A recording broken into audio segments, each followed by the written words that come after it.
In the darkness of an ancient night, under a sky shimmering with stars, a small group of our distant ancestors huddles around a gently crackling fire.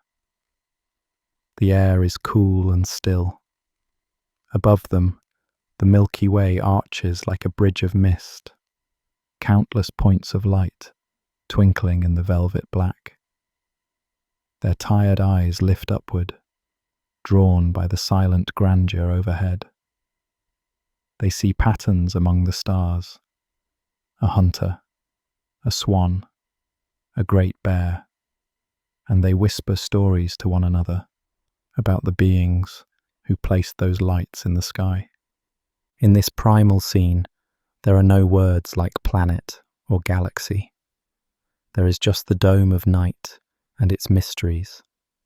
An elder's voice, low and soft, speaks of spirits dancing above, of ancestors watching from the heavens. Each spark in the sky feels alive with possibility. The people listen and gaze, transfixed. Overhead, a shooting star streaks briefly, causing a collective intake of breath. Perhaps it is a sign, they think, some message or omen sent from beyond. Night after night, generation after generation, humanity returns its gaze to the glittering canopy overhead. Under ancient skies, on grassy plains, and in high mountain camps, on desert dunes and by gentle seas, our forebears paused in their tasks to watch the stars appear. The sky was a map and a calendar to them. They noted how certain stars rose and set with the seasons, guiding migrations and harvests. They saw the moon wax and wane, and learned to measure time by its face. Yet beyond those practical lessons, there was always the wonder, the nagging curiosity about what these luminous points truly were. Imagine a lone figure standing apart from the firelight, eyes fixed upward in thought. What do they see? The infinite unknown stretches overhead. Perhaps this early dreamer wonders if the lights are holes in a great tent above, or campfires of gods beyond the horizon. Perhaps they feel small beneath it all, yet also connected to something far larger than themselves. In the silence, the person closes their eyes and listens, almost expecting to hear something in the hush of the night. But there is only the crackle of the fire and the distant call of an owl. The sky, for all its brilliance, makes no sound. Across the world, in every land touched by nightfall, similar scenes unfold. In a lush valley, a child peers up and asks a parent who lives on the moon, and the parent smiles and invents a gentle tale. On a windswept tundra, hunters sing songs to the aurora, shimmering ghost-like above, believing it to carry voices of the departed. Beneath tropical skies, families trace constellations with their fingers, turning star patterns into legendary heroes and monsters. These early stories are humanity's first attempts to answer the questions the cosmos inspires. What are those lights? Who might be up there? Are we alone in this vast expanse? Even without modern knowledge, the ancient skywatchers could see that some stars move differently. 5 wanderers, the planets visible to the naked eye, glide slowly against the starry backdrop. To the ancient observer, these wandering stars were special, perhaps gods journeying through the heavens. Each of these moving lights, bright Jupiter, reddish Mars, shining Venus, speedy Mercury, and golden Saturn, captured attention and imagination. They watched Mars turn retrograde and loop in the sky, and perhaps they wondered if this erratic dance meant something conscious, some will guiding that red star's path. The heavens were both a comfort and a challenge to early humankind. On one hand, the regularity of the stars and moon provided order in a chaotic world. On the other, their unreachable distance and mysterious nature stirred longing and curiosity. Standing under a sky awash with the Milky Way, our ancestors felt the pull of the unknown. They yearned quietly to understand their place beneath that grand cosmic tapestry. Time moves forward, but the scene remains fundamentally the same. A human being stands under the night sky, heart filled with wonder. Thousands of years pass. The huddled tribes grow into villages, then bustling civilizations. Yet even in the heart of the earliest cities, where oil lamps flicker along mud brick streets, someone can be found on a rooftop at night, looking up at the stars and pondering what lies out beyond them. That enduring curiosity, born under ancient skies, becomes a driving force that will shape myths, science, and the future of our species. Sometimes the sky itself put on dramatic shows that must have filled those early people with equal parts wonder and trepidation. A bright comet might appear unexpectedly, its tail stretching across the night like a ghostly banner. Around campfires, whispers would spread that perhaps a great spirit or dragon was crossing the heavens. In one corner of the world, a sage might reassure others that such a star with a tail was a herald of change, not doom. In another, elders might bang drums or chant, hoping to drive away whatever strange apparition had invaded the familiar stars. And then the comet would fade weeks later, leaving only questions behind. Imagine a clear night when the full moon begins to darken, slowly swallowed by the shadow of an eclipse. Without modern knowledge, such an event could only be magical or ominous. Maybe a group of villagers gathers, eyes wide, as their beloved moon turns reddish-brown, the stars emerging in the midnight darkness. They grip each other's hands, feeling the chill of cosmic uncertainty. Some murmur prayers or spells to help the moon return.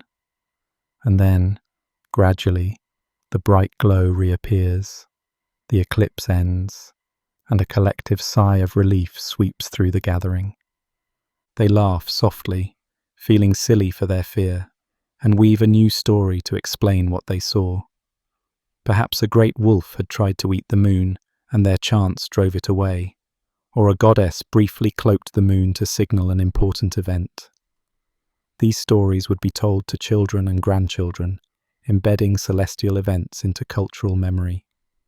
Through such experiences, humanity's relationship with the sky deepened.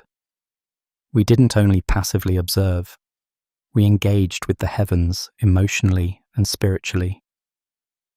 The sky became a canvas on which we projected our hopes and fears. We gave names to celestial events and bound them into our rituals. The rising of the dog star Sirius, just before dawn, marked the flooding of the Nile for the ancient Egyptians, a moment of both ecological and spiritual significance. The appearance of the thin crescent moon might signal the start of a sacred month in another culture. Each pattern and anomaly in the heavens found its way into our earliest calendars and myths, ensuring that knowledge of the sky was passed down carefully through generations. Over time, early stargazers became adept at predicting some of these phenomena. They learned that eclipses followed cycles, that certain comets revisited after many human lifetimes, that the moon would wax and wane reliably. Such realizations must have felt empowering, evidence that the sky's mysteries, while profound, were not completely unknowable. Perhaps an elder would confidently announce the moon's return during an eclipse, having noted the pattern from previous generations' observations. In doing so, that elder became a kind of cosmic guide, easing fears and proving that understanding nature's rhythms was possible. With each insight, the sky drew us further in. We painted what we saw on cave walls, simple dots and swirls that might represent stars or the blazing path of a comet. We constructed early observatories, Stone circles, temple corridors, and pyramid alignments, all attuned to capture special moments of sunlight or starlight on significant days. These were acts of devotion and curiosity, humanity's first scientific instruments, doubling as sacred sites. They indicate that even at the dawn of civilization, we were carefully tracking the movements above, trying to discern any message or pattern in the cosmic dance. So by the time our species had spread to all corners of the globe, we carried with us a rich oral tradition of celestial lore. In the equatorial tropics, people spoke of the Milky Way as the spilled milk of a celestial mother, or the luminous river dividing the heavens. In the far north, the auroras were seen as the dancing spirits of ancestors, or the breath of the stars made visible in the cold.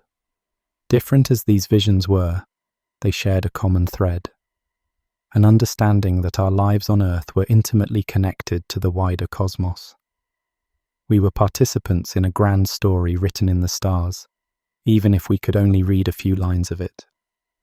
Under those ancient skies, with curiosity growing alongside knowledge, humankind took its first steps toward unlocking the universe's secrets. The questions were still whispered more often than spoken aloud. What are those lights? Who, if anyone, lives out there? But as millennia passed, those whispered questions would gather strength. They would inspire bold stories, and eventually, bold actions.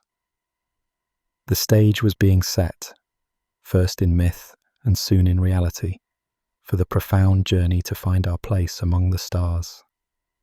As dawn followed dusk, the questions born under starlight found life in the stories people told. In every culture, myths blossomed to explain the mysteries overhead. By day's light or fire's glow, elders and storytellers spoke of what might lie beyond the visible sky. These tales gave names and motives to the sun, moon, and stars, turning distant lights into familiar characters. In these narratives, the cosmos became a family of sorts. The sun, a radiant god driving his chariot across the sky. The moon, a gentle goddess keeping watch at night. The morning star, a herald of hope. Through imagination, the unknowable expanse was populated and made less lonely. In one ancient land, people said the sky itself was a great dome held up by a giant, and each night he draped it with darkness and tiny fires. Elsewhere, it was believed the stars were the campfires of ancestors gone to the heavens, each flame a soul watching over those still on earth. Such stories brought comfort. When a shooting star flared and vanished, some whispered it was a travelling spirit, or a sign sent to guide those below. The myths gave meaning to these fleeting lights, assuring people that even the briefest spark in the sky had purpose. Not all the stories were comforting. Some were cautionary, or filled with wonder at cosmic beings. The Greeks told of Phaethon, the son of the sun god, who tried to drive his father's sun chariot and nearly set the world ablaze before falling to earth. In this tale, the message was clear. The sky was not a place for mortals. Yet the very telling of it showed how people longed to reach the heavens, if only in legend. Far to the Norse spoke of Bifrost, a shining rainbow bridge that linked Earth with Asgard, the realm of the gods among the stars. Such imagery painted the night not as an empty void, but as a place bustling with divine realms and life, reachable through extraordinary means. Many cultures wove elaborate tapestries of the cosmos, often including multiple worlds or layers of heaven. In ancient India, sages envisioned the universe as cyclic and infinite, with countless worlds created and destroyed over eons. They spoke of other realms, locus, inhabited by beings not unlike us, just living on another plane of existence. To them, the cosmos was teeming with life in unseen dimensions, a grand cosmic hierarchy of worlds beyond our own Earth. Around the Mediterranean, philosophers began to toy with daring ideas that sounded like pure fantasy for their time. Some early Greek thinkers looked at the night sky and speculated that the stars might be distant suns. If so, might those suns have their own Earths orbiting them? And if those Earths exist, could they too bear living creatures? 2,000 years ago, the philosopher Epicurus wrote letters musing that there could be infinite worlds, both like and unlike our own. His notion was radical. It suggested the universe might host innumerable other inhabited lands. Such ideas were debated quietly, often only in the minds of a few, because they contradicted the prevailing view of a single, unique Earth at the center of everything. Even as empires rose and fell, the starry firmament remained a canvas for human imagination. In medieval times, under church domes, painted with zodiac constellations and angels, scholars pondered whether God's creation could include more than what was described in holy texts. Was it heresy to think of other worlds with their own creatures? For many, it was a forbidden question. Earth was considered the singular stage of life and salvation. Yet even then, stories slipped through that hinted otherwise. Travellers' tales and fanciful romances described men flying to the moon or visitors from the stars, albeit cloaked in allegory and wonder. One popular story from the Middle Ages spoke of a man carried into the sky by a flock of birds, witnessing marvels on the moon. And though intended as fantasy, it kept alive the spark of possibility that other realms might hold life and adventure. Likewise, in the Arab world, some folk tales imagined journeys to distant stars on the wings of magic, suggesting that curiosity about other worlds transcended any one culture or creed. The heavens were too captivating to remain solely the domain of priests and scholars. Ordinary people, too, kept the flame of curiosity alive through simple beliefs. A farmer looking at the bright planet Venus at dawn might believe it to be a celestial lantern lit by someone in the sky to guide morning travellers. A sailor navigating by the stars might wonder if those stars were islands in a vast dark sea, with unknown inhabitants lighting beacons for their own navigations. In each myth and imaginative leap, humanity chipped away at the notion of cosmic solitude. We peopled the emptiness with our hopes and fears, with gods and monsters and versions of ourselves. The world around us was full of life, so why not the worlds above us? Perhaps somewhere beyond the horizon of the sky, other beings thrived under their own sun and moon. Perhaps they, too, gazed up and invented stories to explain the tiny distant glow of Earth. Such musings were mostly confined to storytelling and philosophy. They were dreams told in the safety of night or the hush of scholarly study. But they sowed seeds of a revolutionary idea, that the cosmos might be far more populated and varied than our eyes could directly see. Over time, the accumulation of these myths and speculative ideas set the stage for a new way of thinking. Human curiosity was about to push beyond story and myth into observation and experiment. The desire to know if we were alone would soon step out of the realm of imagination and into the realm of systematic searching. For now, though, under the flicker of oil lamps or by the glow of a cooking fire, a storyteller finishes a favourite cosmic tale. Perhaps it's about a hero visiting a palace in the sky, or a goddess who fell in love with a mortal and placed him among the stars. The listeners sigh contentedly as the story ends, comforted by the notion that the heavens are alive with more than just cold, distant lights. As they drift to sleep, they might dream of those other realms and beings, their minds traveling where their bodies cannot. Unbeknownst to them, these dreams and stories are slowly guiding humanity toward a destiny where one day we will devise ways to find out if those tales of other worlds are more than just fantasy.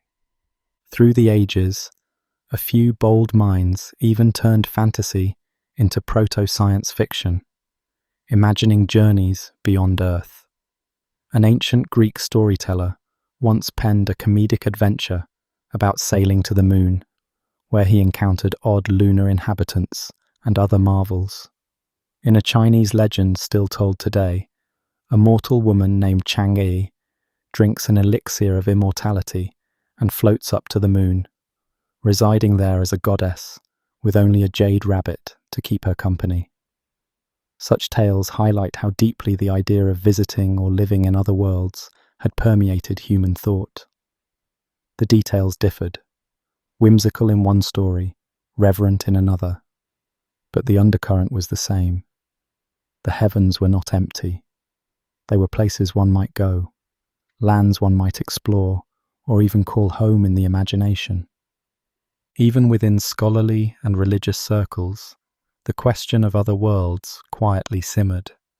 A medieval monk might wonder, in secret, if the stars had their own peoples, and if God's plan extended to them.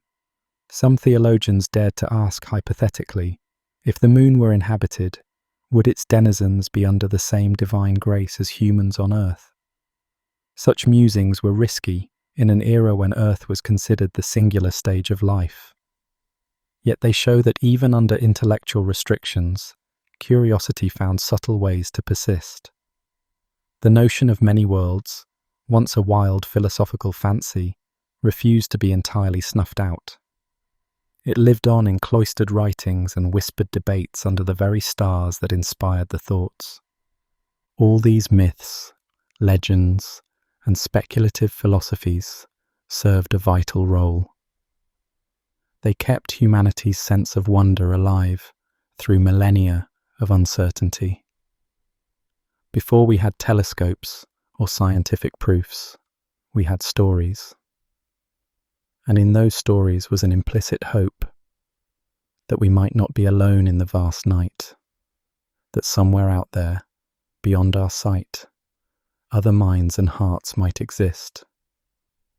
Perhaps they were divine, or fanciful creatures, or people much like us. Each culture filled in the blanks differently. But the constant was a yearning for connection across the cosmic gulf. As the age of myth and superstition gradually gave way to an age of inquiry, these early ideas would not disappear. Instead, they laid a groundwork of possibility. The stage was set for the first true astronomers and explorers of the sky to take those ancient questions and seek real answers. Soon, humans would begin pointing instruments at the heavens, moving from myth to measurement. They would confirm some ancient intuitions and shatter others. And as they did, the dream of many worlds would step from the pages of storybooks into the realm of observable reality. The silent questions that began around primeval firesides would soon echo in the halls of academia and observatories, louder than ever. Are we alone, or do those points of light have stories and voices of their own? Across oceans and continents, cultures each added their own flourish to the idea of life beyond Earth. In parts of the Pacific, for example, some elders recounted that their ancestors originally came from the stars, the cluster of the Pleiades perhaps, travelling to Earth long ago and giving rise to their people. In these legends, Humanity literally had kin among the stars, making the night sky a family album of sorts. Whether it was seven sisters transformed into stars, or a hunter eternally chasing celestial animals across the sky, the tales always bridged Earth to the heavens. This sense that our fate and origin might be entwined with the cosmos was a powerful undercurrent in ancient storytelling. It kept alive the notion that the division between earth and sky was permeable, that beings, mortal or divine, could traverse that gap. Centuries rolled on, and the flicker of candlelight began to illuminate new kinds of thinkers, astronomers and natural philosophers who sought to truly understand the heavens. The age of myth gradually yielded to the age of discovery. In the 16th century, a quiet revolution in thought occurred. Scholars like Nicholas Copernicus proposed that the Earth was not the center of creation after all. The Sun, he said, sat at the center of the known planets, with Earth just one of several worlds orbiting it. This idea was bold and unsettling. If Earth was just another planet, might those other planets be Earths of their own, with mountains, seas, perhaps even living creatures? It was a notion both exhilarating and dangerous to express. Not long after, in the early 1600s, a wandering Italian philosopher named Giordano Bruno took the idea even further. He dared to imagine an infinite universe filled with countless stars, each a sun like ours, each with its own planets and potentially its own inhabitants. Bruno proclaimed that the cosmos had no center at all, that everywhere could be a center, and that life might exist in innumerable places. His visions of infinite worlds were poetic and ahead of their time. But society was not ready. For his outspoken beliefs, Bruno met a tragic fate, condemned by those who saw his ideas as heresy. He perished in fire, a martyr to the boundless universe he had envisioned. Yet, in time, many of his once outrageous ideas would find echoes in scientific discovery. In 1609, only a few years after Bruno's death, an Italian scientist named Galileo Galilei lifted a new instrument to the night sky. The telescope, a recent invention, revealed what naked eyes never could. Galileo peered at the moon and gasped. Its surface was not the smooth, ethereal glow people had assumed, but a rugged landscape of craters and mountains. The moon was a world, solid and stark, much like Earth in its geography. He turned his telescope to Jupiter and discovered 4 tiny moons orbiting it, miniature worlds dancing around a giant planet, a whole system in microcosm. This was a revelation. If moons could circle Jupiter, then not everything revolved around Earth. The universe was suddenly far more complex. Each night, Galileo and those who followed aimed their lenses at different celestial bodies. They saw Venus cycle through phases like our moon, proof that it orbited the sun. They discerned the rings of Saturn, though at first these appeared as puzzling appendages like ears. Eventually the rings were understood, adding to the wonder of the planetary menagerie. Star clusters that looked like milky smudges to the eye resolved into fields of countless stars through the telescope. The sky was not just a backdrop for Earth's drama. It was a vast stage of its own, filled with actors we were only beginning to see. These early astronomers often were deeply spiritual men, yet their discoveries challenged long-held beliefs. Suddenly, it seemed plausible that Earth was not unique. If the moon had mountains and plains, perhaps it had once had lakes, or even life. If Jupiter had moons, perhaps the Jovian system was like a solar system in miniature, with the giant planet as a sun to its moons. Could those moons harbour life in some form? Questions that were once purely philosophical now gained a footing in observation. As the 17th and 18th centuries progressed, more powerful telescopes scanned the heavens. Astronomers like Christian Huygens, a Dutch scientist, carefully studied planets and even speculated in writing about what creatures on those planets might be like. Huygens guessed that Mars might be habitable, and that Jupiter's enormous size could still allow life adapted to its conditions. In 1690, he published a book pondering the likelihood of life on other worlds, one of the first scientific treatises to seriously consider extraterrestrials. The idea of inhabited planets was moving from myth into educated discourse. By the 1700s, the concept of a plurality of worlds had become surprisingly widespread among learned people. It was often argued that it would be a great waste of space if all those stars and planets were lifeless. Surely, many thought, the Creator populated them with living beings fitting their environments. Prominent astronomers conjectured that even the Sun might have inhabitants in some cooler layer of its atmosphere, or that the Moon's dark markings could be seas for lunar fish, or plains grazed by lunar animals. These notions sound fanciful now, but at the time, without evidence to the contrary, they were considered legitimate hypotheses. There was a kind of optimistic presumption that life was abundant, even if hidden. Yet, for all this confidence and speculation, when these scientists pointed their instruments to the skies, they encountered only silence and mystery. The moon revealed craggy craters, but no movement of living creatures that anyone could see. Venus was cloaked in impenetrable cloud, revealing nothing of its surface, an alluring mystery, but mute on the question of life. Mars showed dark patches that changed with the seasons, which some took as signs of vegetation cycles, but no one could be sure.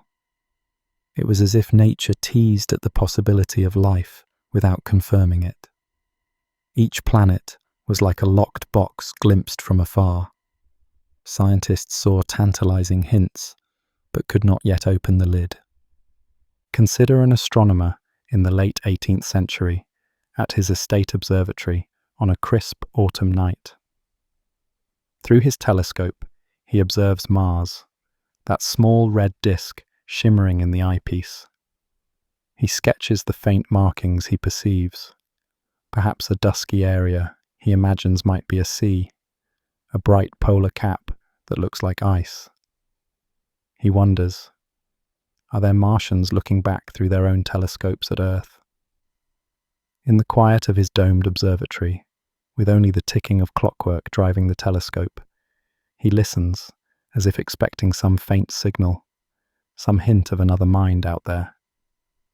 But the heavens remain as silent as ever. The only sounds are the rustle of paper as he notes his observations and his own soft breath in the dark. In the 19th century, enthusiasm for extraterrestrial life took on new intensity. The more we learned about the solar system, the more real and tangible these other worlds became. In 1835, a sensational story swept through society.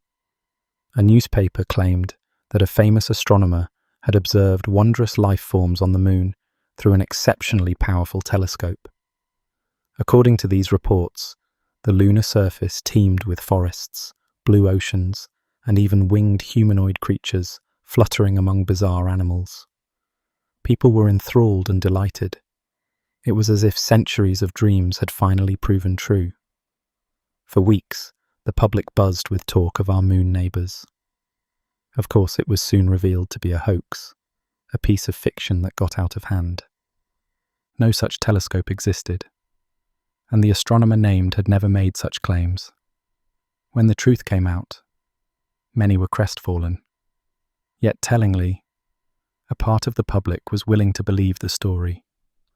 So strong was the collective desire to find life beyond Earth that even a fanciful tale found fertile ground in their hearts. Meanwhile, real science marched on.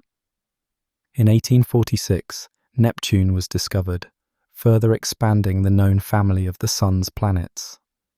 Each new discovery raised anew the question, could this one have life? Our imaginations eagerly populated every island of light in the cosmic ocean. The cosmos still gave no reply to these musings, no signals, no incontrovertible evidence.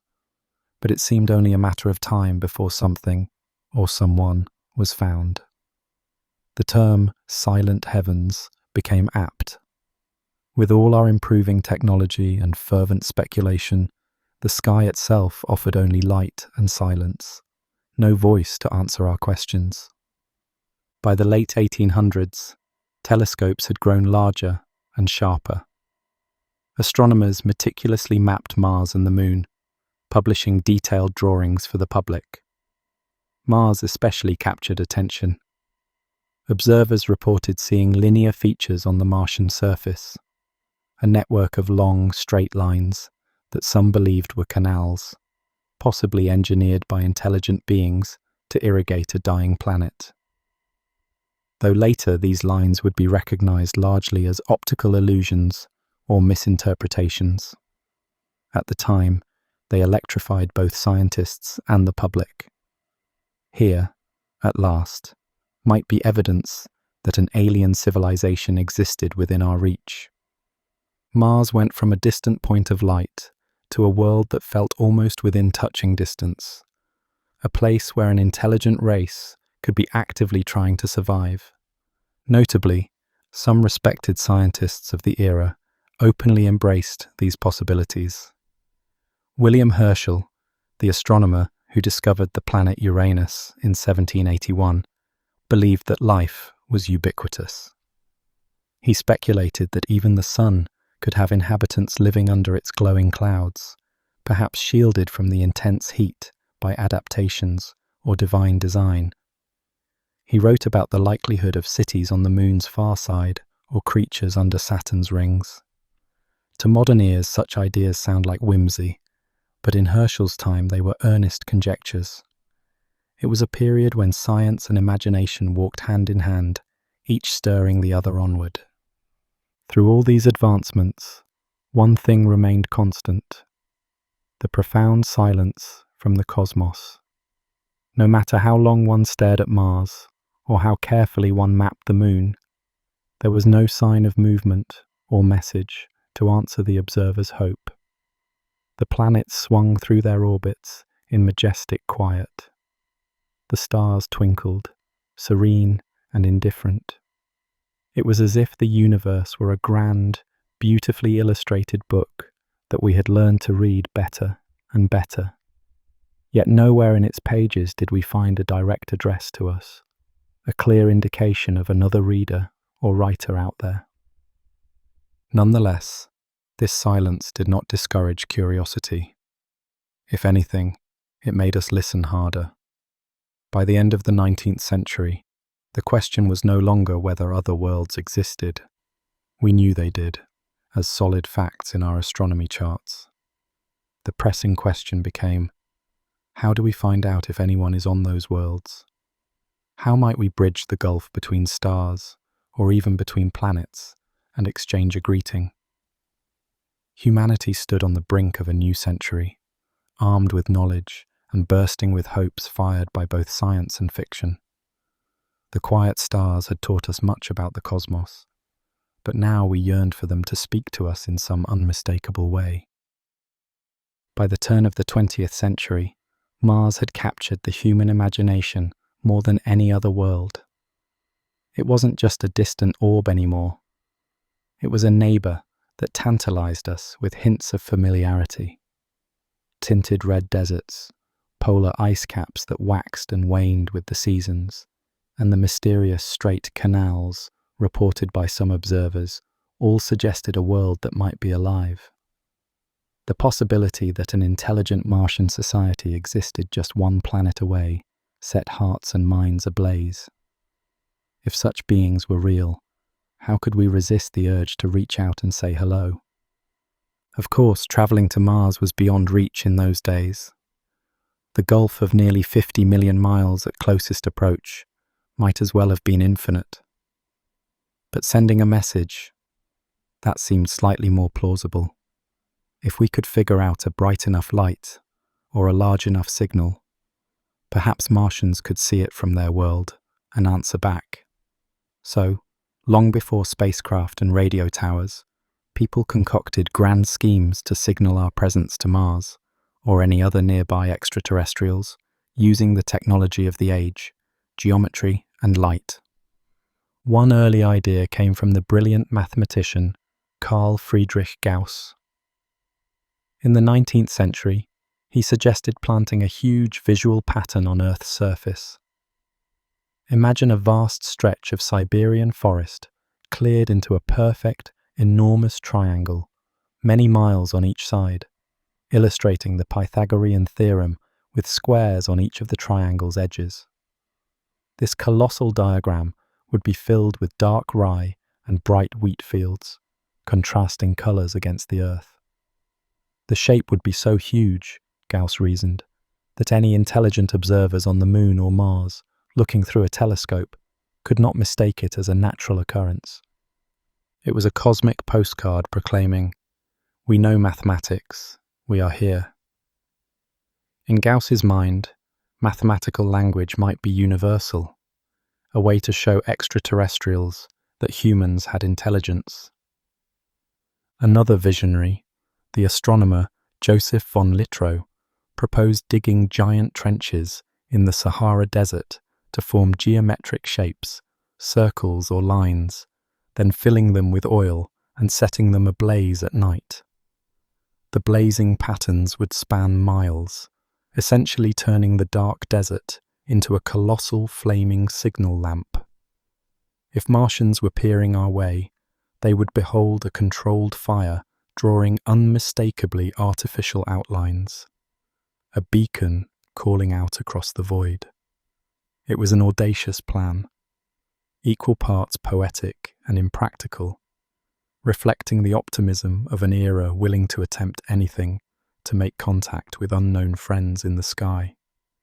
As outlandish as these schemes were, they were seriously considered by some of the greatest minds of the time. The underlying assumption was hopeful. We were sure that if we could send a clear signal, whoever was on Mars or the Moon would recognize it and perhaps respond in kind. During the late 1800s, international expositions and scientific congresses buzzed with discussions of interplanetary communication. Engineers toyed with the idea of massive mirrors to flash sunlight toward Mars in coded patterns. In fact, a French inventor named Charles Cross passionately advocated for a giant mirror or array of reflectors to beam messages to our planetary neighbours. He even calculated how to focus the light to reach Mars or Venus, and tried to convince the French government to fund the project.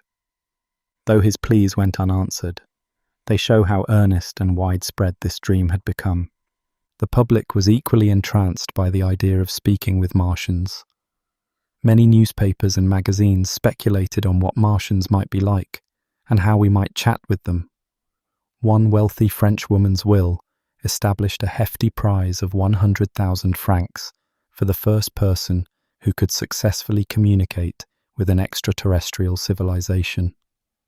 Tellingly, this prize explicitly excluded contacting Martians, because at the dawn of the 20th century, many felt that reaching Mars was not a question of if, but when, and the benefactor wanted to encourage going further, to less obvious targets. This wasn't a fringe notion. It was a prize backed by the prestigious French Academy of Sciences. Humanity's confidence that we were on the verge of cosmic conversation was at an all-time high. High atop a mountain in Arizona in 1894, Percival Lowell built an observatory to study Mars. Night after clear night, Lowell sat by the eyepiece of his telescope, sketching the Martian surface by lamplight. He was convinced those canals were real, and that they were the work of an intelligent race struggling to survive on a drying planet. In Lowell's mind's eye, Mars was a world of ancient, advanced beings who dug massive channels to guide water from the polar caps to their equatorial cities. He published books, describing this vision in vivid detail, igniting public imagination worldwide. Though many in the scientific community were skeptical of Lowell's conclusions, the idea that an entire civilization might be peacefully going about its life on the planet next door captivated millions. It made the universe feel a little less empty, and the silence between worlds all the more pressing to fill with a greeting. Lowell and others speculated on how Martians might communicate. Some imagined using flashes of light, perhaps setting bonfires in giant grids, or using Morse code-like sequences with bright reflectors. If Martians were as clever as assumed, maybe they too had observatories and could notice such signals. In return, watchers on Earth scanned Mars for any glint of something that might be a purposeful flash. During close approaches of Mars to Earth, rumors sometimes swirled that mysterious lights had been spotted on the Martian night side. Could it be the Martians signaling back? Such reports were always inconclusive, often chalked up to wishful thinking or optical illusions. But they kept hope alive that the Great Silence might not be permanent. Just as humanity's efforts to reach out grew bolder, a revolutionary new technology emerged that promised to change everything. Radio. In the late 1890s, inventors discovered how to send invisible electromagnetic waves through the air, carrying signals and sounds across great distances on Earth. Almost immediately, some wondered, could radio waves also bridge the gap to other planets? One famous inventor, Nikola Tesla, became obsessed with this idea. In 1899, while experimenting with a powerful radio transmitter in the quiet nights of Colorado Springs, Tesla detected peculiar repeating signals on his equipment. The signals were unlike the random static of storms or the known crackle of solar activity. They had a pattern, a deliberate count. Tesla was astonished. He later wrote, "The feeling is constantly growing on me that I had been the first to hear the greeting of one planet to another." In Tesla's laboratory, surrounded by humming coils and flickering electric arcs, one can imagine the scene. He leans in, listening to the steady ticks coming through his apparatus, his heart pounding with the realization of what this could mean. In that dimly lit barn on the plains, for a moment, he believes he is no longer alone. Some mind out there might be reaching out via the language of electricity. For the rest of his life, Tesla remained convinced that he had intercepted a message from Mars or Venus, and even talked of developing a better transmitter to respond. Though modern science suggests Tesla likely misinterpreted natural signals or interference, his conviction at the time electrified the world. If a genius of his caliber thought he had heard Martians, who could dismiss the possibility lightly? Another pioneer of wireless technology, Guglielmo Marconi, also reported strange signals that he wondered might originate beyond Earth. As radio towers sprouted across continents in the early 20th century, and the airwaves buzzed with the novelty of long-distance communication, it seemed plausible that advanced beings might have been using this method long before us. We had only just tuned in, as it were, to the cosmic channel. And maybe, just maybe, we were already hearing whispers from an older civilization in the static. The turn of the century was a golden age of hope for cosmic communication. This optimism even seeped into fiction and popular culture. The idea that we could converse with Martians became a topic of salons and scientific articles alike.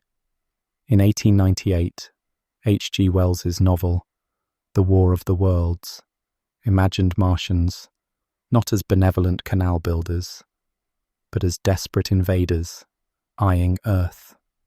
The public was riveted, perhaps a bit frightened by this portrayal. But even this fear underscored a belief. Martians were considered so real that one could worry about their intentions. A decade later, adventure stories fantasized about humans signaling Mars or traveling there in fantastic vessels. The boundary between scientific feasibility and imaginative storytelling was thin. Both were fueled by the conviction that our universe was far from lonely. With each passing year, the efforts grew more earnest. By the 1910s and 1920s, scientists organized formal attempts to listen for messages from Mars during its close approaches.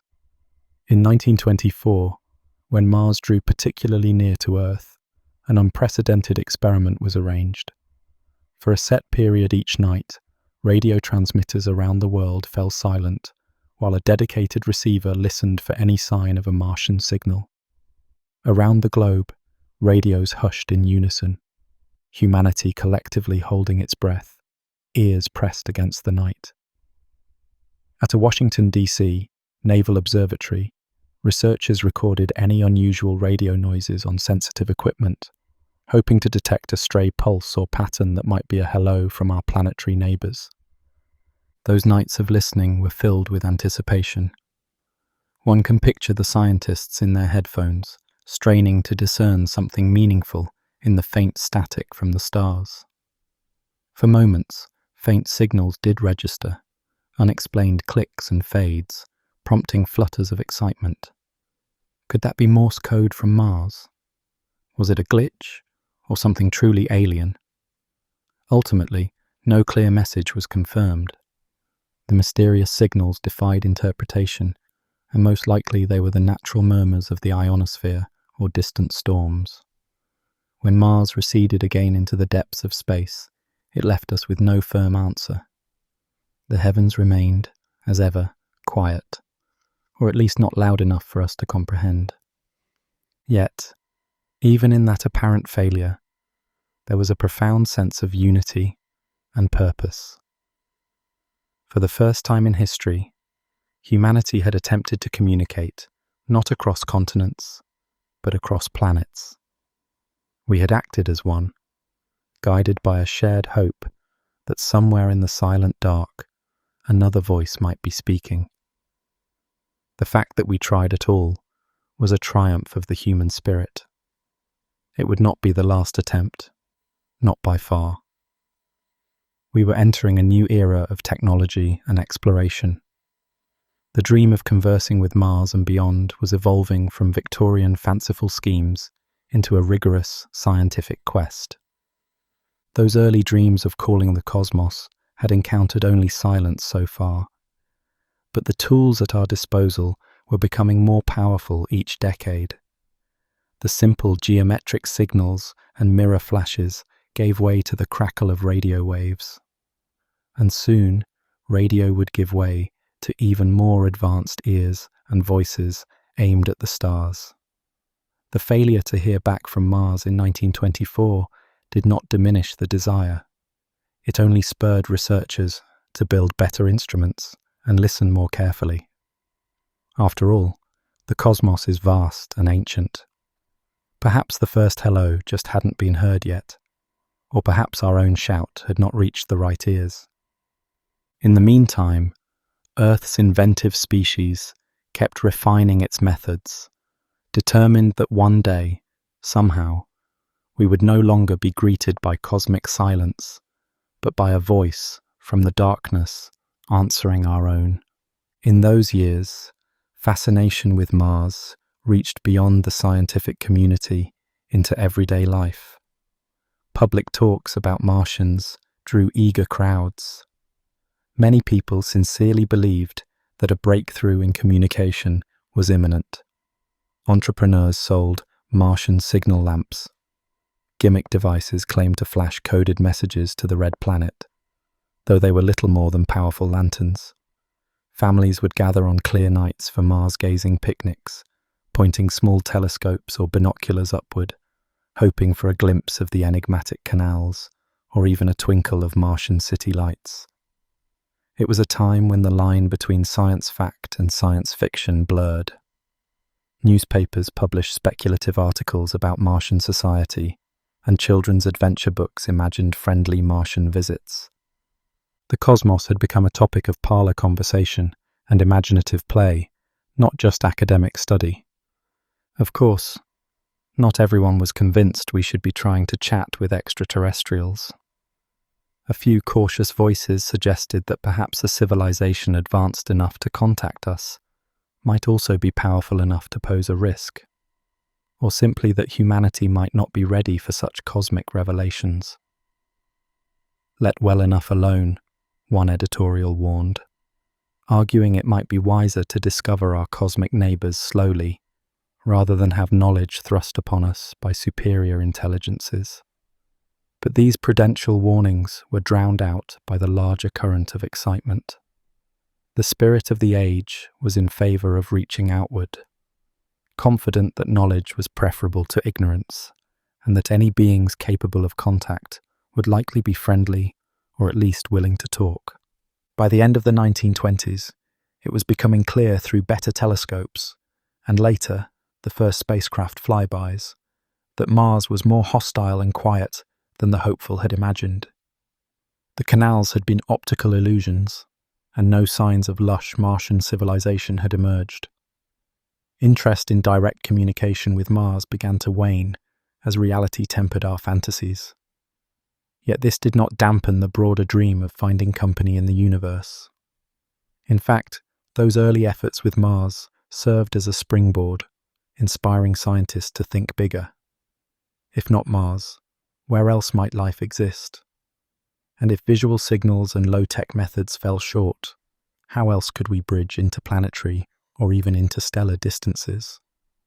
The answer lay in the very technology that had so recently transformed life on Earth: radio. Armed with this new tool and the lessons learned from the Martian quests, humanity stood ready to enter a new phase, one of listening deeper and calling farther than ever before. The dawn of the radio age opened an entirely new chapter in humanity's cosmic quest. Radio waves did more than carry music and voices across Earth. They gave us a means to probe the universe in a new way. After the early experiments of Tesla and Marconi, scientists refined radio technology with astonishing speed. By the mid-20th century, radio receivers became far more sensitive and transmitters more powerful. For the first time, we possessed a tool capable of reaching out into the void beyond our planet with invisible, long-reaching fingers, and equally capable of catching the faintest whispers that might drift our way from the stars. In the 1930s, an unexpected discovery showed how promising this new sense could be. An engineer named Karl Jansky, investigating static that interfered with overseas radio phone calls, found that some of the hiss was coming from the center of our Milky Way galaxy. It was the first detection of natural radio waves from beyond Earth. The cosmos, it turned out, had been speaking all along, in crackles and hums at radio frequencies. We just hadn't been listening with the right instruments. Soon, other astronomers found that the Sun emitted radio bursts, and even Jupiter sent out noise from great electrical storms in its atmosphere. The sky that had seemed so silent to our eyes was in fact alive with signals, not messages from aliens, but the voices of planets and stars themselves in a language of electromagnetic waves. A new science of radio astronomy was born, letting us hear the universe for the first time. Amid this revelation that space was far from quiet, the question of artificial signals, deliberate messages, took on new urgency. If planets and stars naturally broadcast noise, an advanced civilization might broadcast much more obvious signals. We needed only to learn how to filter the natural cosmic symphony for any potential intelligent melody within it. The technological leaps during and after World War II gave humanity giant ear-like radio telescopes that could scan the heavens with unprecedented sensitivity. By the 1960s, enormous parabolic dishes rose from the countryside, steel giants that could be pointed at distant stars like attentive ears cupped to the sky. It was during this time that the modern search for extraterrestrial intelligence truly began in a methodical way. In 1960, at a lush green observatory in West Virginia, a young astronomer named Frank Drake conducted an experiment he codenamed Project Ozma, after a princess in an Oz fairy tale, symbolizing the magical quest it was. Drake aimed a 25-meter radio telescope at two nearby sun-like stars, hoping to eavesdrop on any transmissions from planets that might circle them. For weeks, he listened at a frequency scientists thought might be a universal hailing channel, one associated with a common element, hydrogen. The equipment was tuned to catch a narrow band signal that nature was unlikely to produce by accident, a beacon that would betray intelligence. Sitting in the dim control room, Drake and his colleagues heard mostly the soft crackle of static and the occasional earthly interference. At one point, an exciting burst of regular signals set hearts pounding. But it turned out to be a secret military radar sweeping by, not alien engineers. When the project ended, no confirmed extraterrestrial signals had been heard. Yet Project Ozma was not a failure. It was a beginning. It demonstrated that humanity now had the ability to perform a deliberate, scientific search for cosmic company. No longer were we relying on fanciful mirrors or hopeful bonfires. We had an actual receiver tuned to the stars. What had been a dream was now an experiment that could be repeated, improved, expanded. Around the same time, scientists were growing more organized in thinking about life beyond Earth. In 1961, Frank Drake convened a small conference of experts to discuss the search for alien civilizations. To focus the discussion, he scribbled an equation on a blackboard, an equation that would become famous. This Drake equation was a way to estimate the number of communicative civilizations in our galaxy. It broke down the grand question into factors. How many stars form each year? How many of those stars have planets? How many of those planets might be habitable? What fraction might develop life? And of those, how many could give rise to intelligent beings with technology? And finally, how long such civilizations might last and broadcast their presence? It was not meant to produce a precise number, so much as to frame our ignorance and knowledge.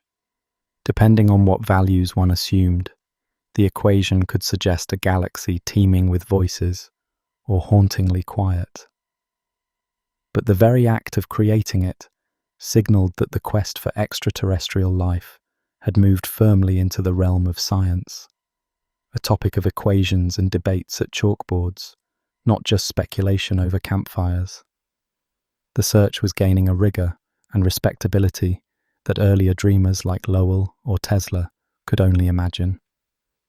As radio telescopes multiplied around the world, so did listening projects. Through the 1960s and 1970s, astronomers launched a series of increasingly sophisticated searches. They scanned hundreds, later thousands, of nearby stars across many frequencies.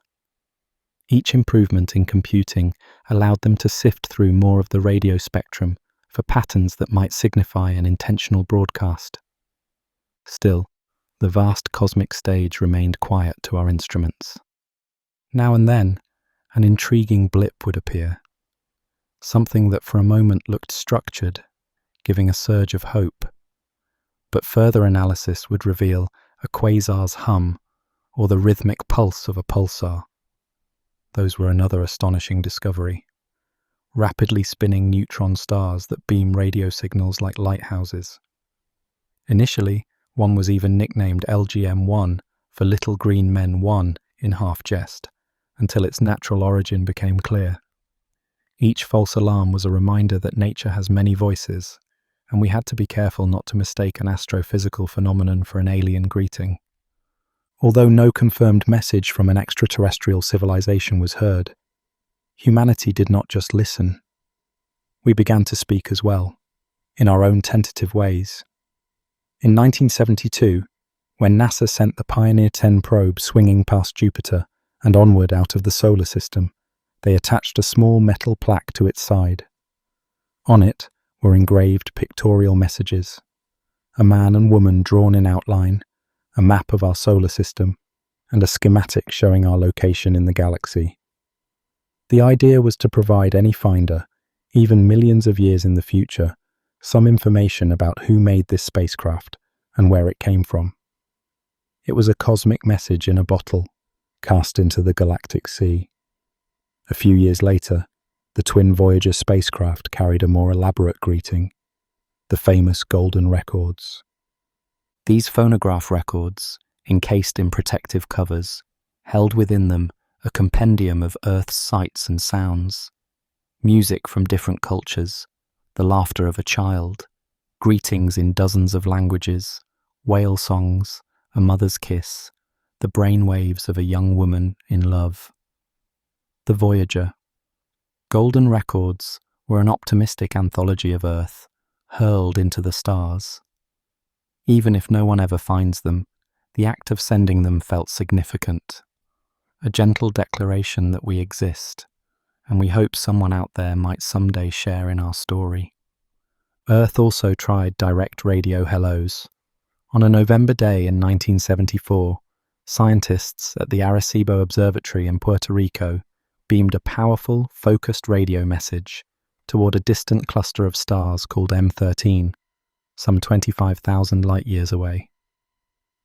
This message was crafted in binary code and, if properly interpreted, would form a pictogram detailing basic information about humanity and Earth, our biochemistry, our solar system, a sketch of a human form. It was largely a ceremonial event marking an upgrade to the Arecibo radio telescope, a demonstration of our technological reach. The transmission will take millennia to reach its target, and any potential reply would be tens of thousands of years in coming. We do not expect an answer. We sent it more as a symbol. But it stands as proof that in the span of less than a century, we went from flashing mirrors and speculating about Martian canals to intentionally sending a digital hello to the stars. Our voice, however small, had begun to carry beyond our planet. As these efforts unfolded, our understanding of the cosmos kept growing.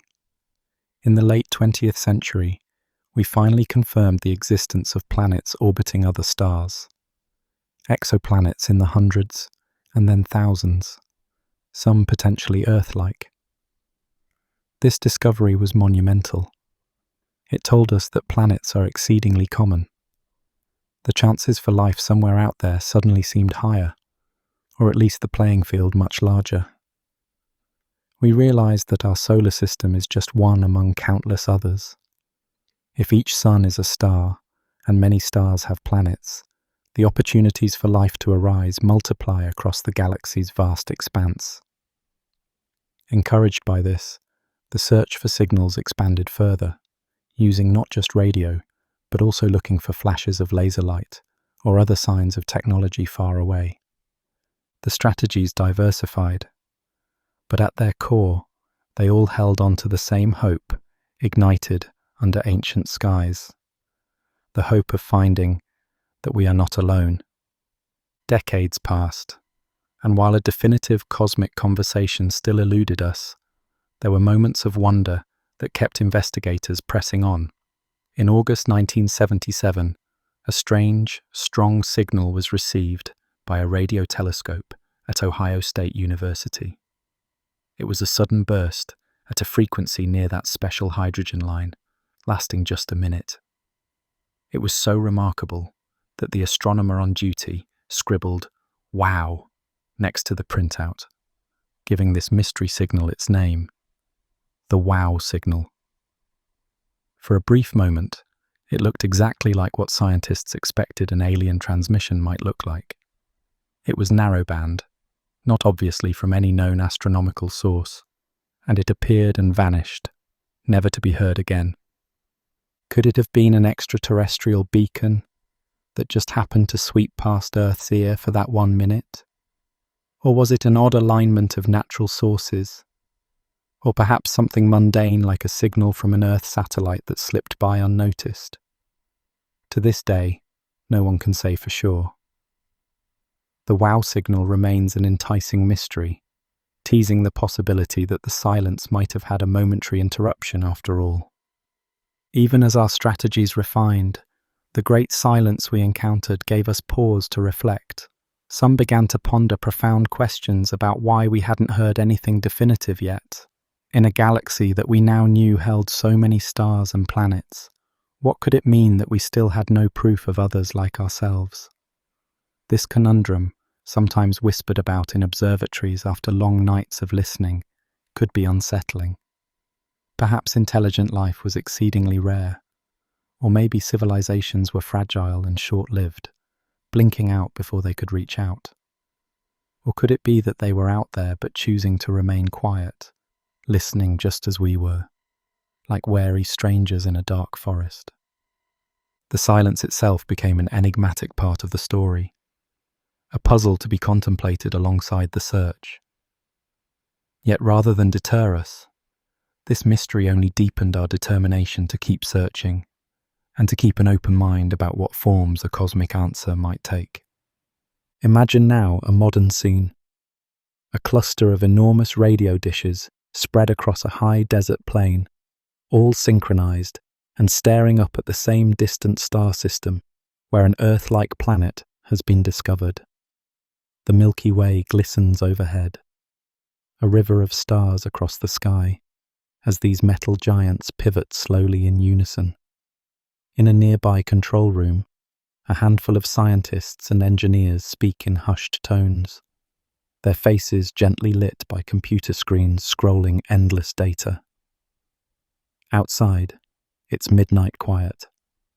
Only a faint chirp of crickets and the soft whir of telescope motors accompany the cosmic stillness. The data pouring in is mostly familiar noise. The hiss of cosmic background radiation, the crackle of distant quasars, occasional spikes when a satellite or Earth transmitter intrudes. The team filters those out methodically.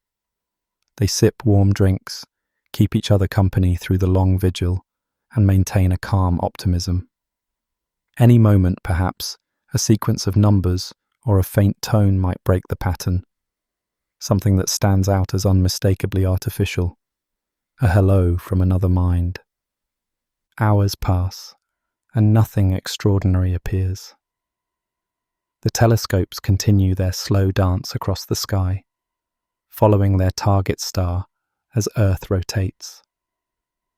The scientists know that this is how it usually goes. The expectation is balanced with patience. When dawn's first light creeps into the sky, washing out the stars, the observing session ends without fanfare. The dishes turn back toward Earth, and the team packs up logs of data to analyze further. No clear signal was heard tonight. But as they step outside and gaze at the brightening horizon, they feel far from discouraged. They take a moment to appreciate the beauty of the sunrise and the wonder of simply being able to participate in this grand search. One day's silence is just that. One day. The cosmos has been around for billions of years, and our search a mere blink in comparison. There will be another night, another chance, and they will be listening. Our journey thus continues, driven by that same impulse that made ancient people tell stories about the stars. We still feel that gentle tug on the heart when looking up at a clear night sky. Technology has amplified our reach, but wonder fuels our efforts. Whether the answer comes tomorrow, or centuries from now, or even if it never comes, the act of seeking has value. It connects us to the universe in a deeply meaningful way. Each signal we send, each frequency we scan, is like extending a hand in friendship out into the darkness, saying, "We are here, and we hope you are there too." As we stand at this point in history, we can look back at how far we've come. From the earliest myths whispered under stars, to powerful machines whispering to the stars. And we look forward, eyes bright with the same curiosity that launched this quest. The night sky above is no longer a complete mystery.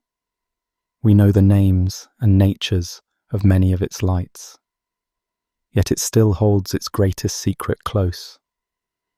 Perhaps not for eternity, just until the time is right.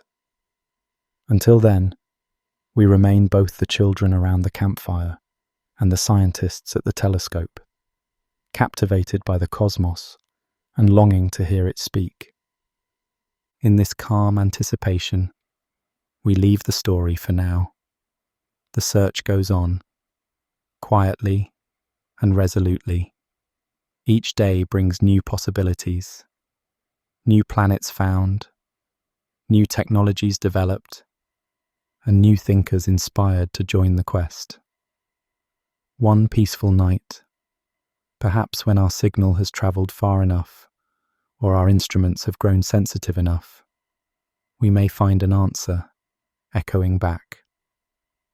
And if not, we will still find meaning in the listening. For in reaching out to the stars, we come to know ourselves and our place in the vastness. The cosmos stretches boundless above, silent but beckoning. And we, with a mix of scientific determination and childlike hope, will continue to raise our voices toward it and prick up our ears in the dark, embracing the mystery and the promise that someday we might finally hear the voices from the cosmos answering us.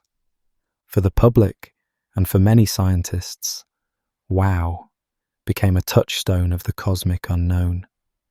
It sparked both imagination and serious scientific inquiry. The signal's mystique helped sustain interest in SETI through times when funding was lean and skepticism high.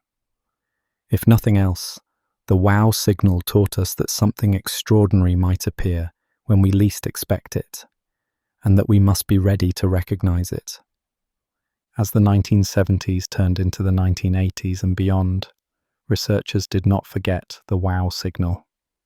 Instead, they built ever more sensitive radio telescopes and developed strategies to ensure that if another such signal appeared, it would be recorded in greater detail and monitored immediately for repetition. The quest to find cosmic company continued, armed with better technology and a renewed sense of both caution and optimism. The wow signal remained an enigma, an inspiring question mark that drove the SETI community to broaden its search parameters and refine its techniques. In the decades that followed, humanity would even begin sending its own messages to the stars and launching new, ambitious listening projects. The story of our search is far from over. Each new generation of instruments, from giant telescope arrays on Earth to sensitive radio ears in space, has extended our reach and sharpened our hearing. With every leap forward, we push further into the cosmic static, hopeful that one day we will intercept a signal that repeats, one that can be decoded, one that finally confirms we are not alone. Until that day, we continue to listen with patience and wonder, driven by the quiet conviction that somewhere in the dark, there may indeed be other voices waiting to be heard. In the early 20th century, a new kind of magic crackled through the air. Radio. Visionaries began to wonder if some of that crackle might be voices from beyond Earth. In 1901, inventor Nikola Tesla reported hearing 3 fairy taps on his receiver, faint, rhythmic signals he believed could be messages from Mars. A few years later, radio pioneer Guglielmo Marconi claimed he too picked up mysterious signals, and even Thomas Edison mused that these might be attempts by inhabitants of other planets to communicate. Such ideas captured the public's imagination. While mainstream science remained skeptical, the dream was born. Perhaps the cosmos was speaking, and we just needed to listen. By the 1930s, radio had evolved from a novelty into a scientific tool, and with it came the dawn of a new field: radio astronomy. In New Jersey, a young engineer named Karl Jansky built a strange rotating antenna in an open field, a contraption of wood and wire that slowly scanned the sky. He was investigating static that plagued radio communications, but what he found went far beyond earthly interference. Amid the crackle of thunderstorms, Jansky discovered a steady hiss of unknown origin. This faint static rose and fell each day, not on the schedule of the sun, but on the schedule of the stars, repeating every 23 hours and 56 minutes, a sidereal day. That was a thrilling clue. The signal was coming from space, not from any local source. In fact, Jansky traced it to the heart of our Milky Way galaxy, toward the constellation Sagittarius. It was the first time humanity had ever heard the voice of the cosmos in radio waves. For Jansky, this revelation was both exciting and bittersweet. In 1933, he announced that he had found radio waves from beyond the Earth, a story so astonishing it made headlines. He proposed building a large dish antenna to explore these cosmic signals further, but the timing was unfortunate. The Great Depression meant no funding for such speculative research. His employers at Bell Labs considered his work on star noise a completed task and reassigned him. Jansky moved on to other projects, and he never got to fully pursue the celestial static that he'd uncovered. Yet his discovery did not fade. A handful of scientists and engineers, captivated by the idea of listening to the universe, took up where he left off. One of them was Grote Reber, a radio engineer who, in 1937, built a 9-meter-wide parabolic radio dish in his own backyard. Pointing his homemade telescope skyward, Reber systematically surveyed the heavens at night. He confirmed Jansky's Milky Way signal and went on to map out mysterious radio sources across the sky. For the first time, humanity saw the universe not just in light, but in radio. There were glowing clouds of gas, belching radio energy from distant nebulae. There were unexpected radio stars, later revealed to be entire galaxies pouring out radio waves. The invisible cosmos was coming into focus. A new sensory realm had opened. We had grown ears to hear the music of the spheres. As the years went on, radio astronomy flourished. After World War II, ever larger radio dishes rose around the world, scientific listening posts tuned to the whispers of space. In England, the Jodrell Bank telescope stretched its steel span towards the clouds. In the United States, new observatories at places like Green Bank, West Virginia, took root.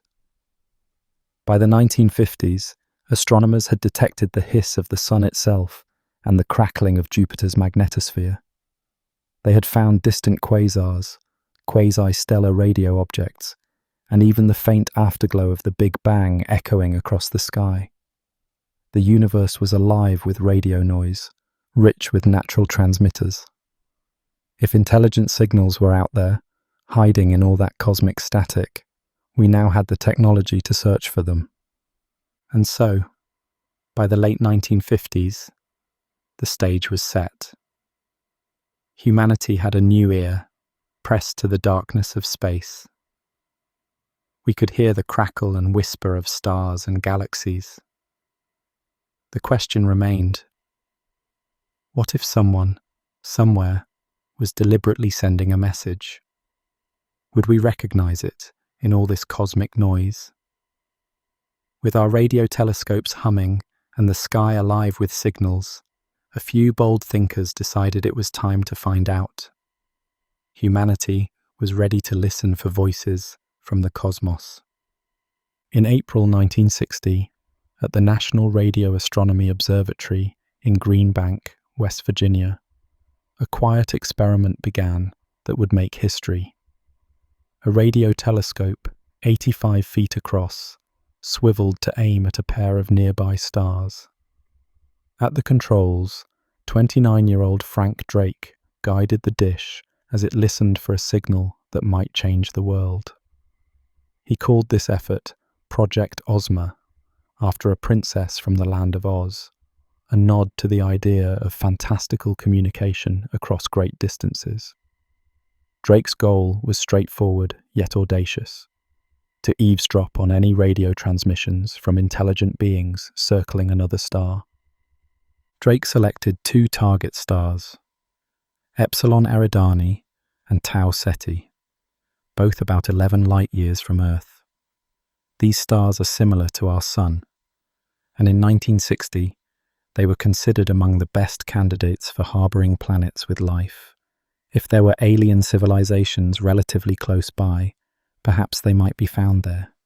The telescope was tuned to a frequency of 1,420 megahertz, corresponding to radio waves 21 centimeters in length, the natural emission of cold hydrogen gas in space.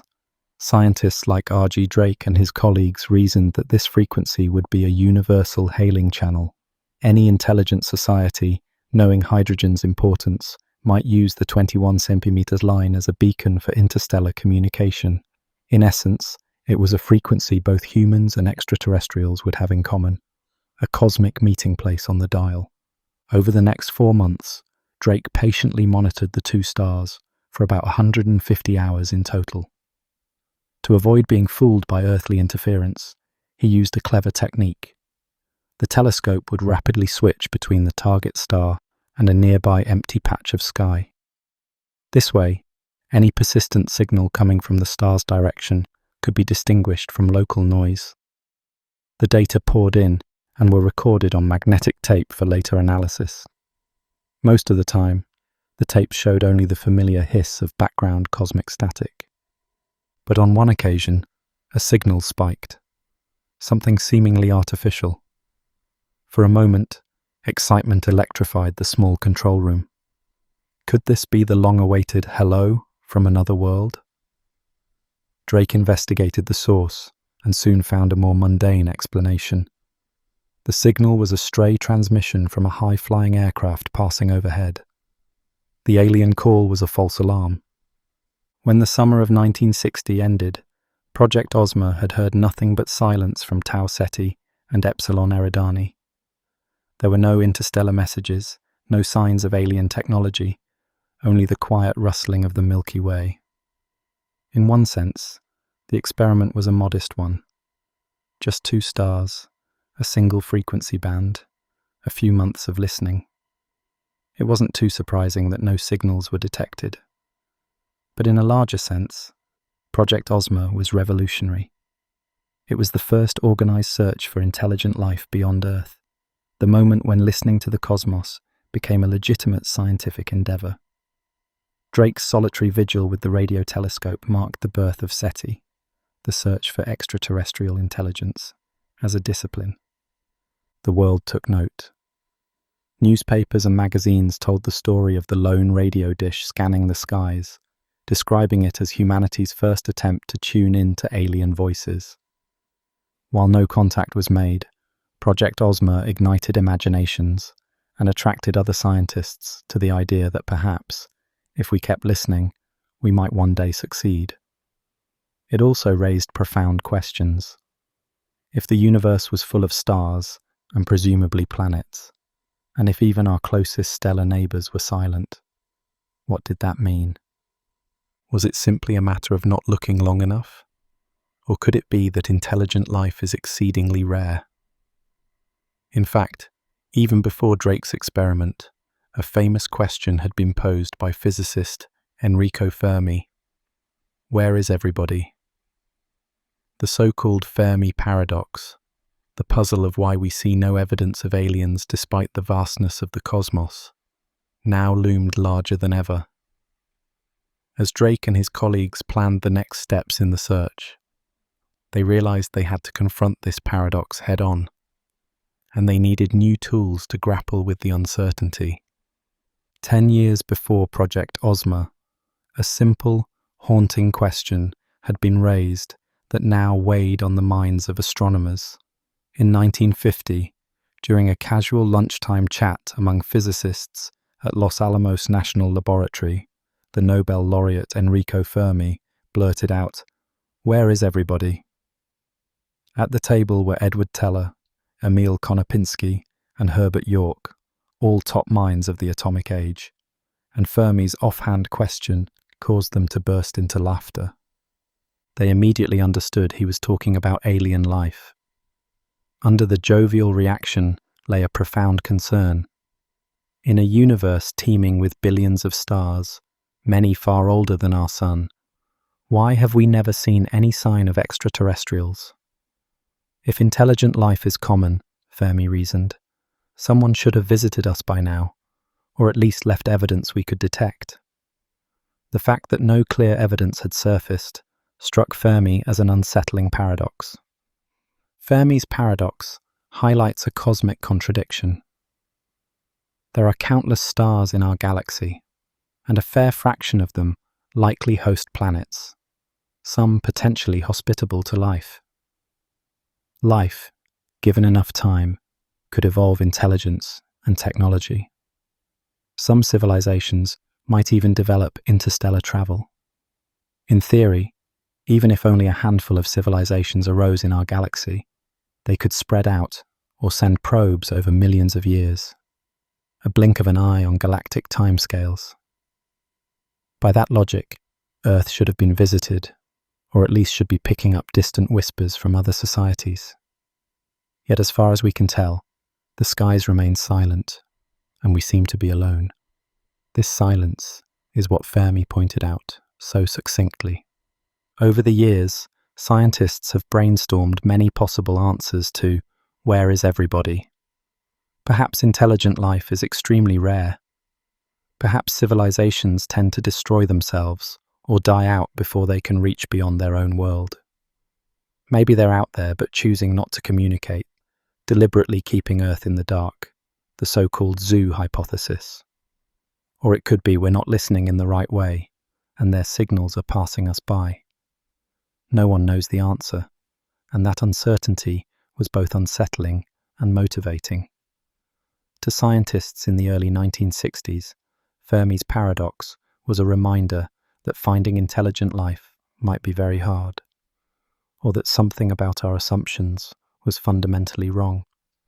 Frank Drake was well aware of Fermi's pointed question when he organized a meeting at Green Bank in 1961, the year after Project Ozma. He gathered a small group of astronomers, biologists, and engineers. Among them, a young Carl Sagan, neuroscientist John Lilly, chemist Melvin Calvin, and others, all interested in the search for alien life.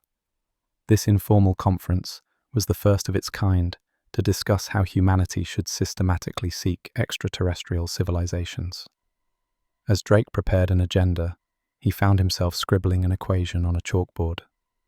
It was a way to break down the big question, how many intelligent civilizations might exist, into smaller, more manageable factors.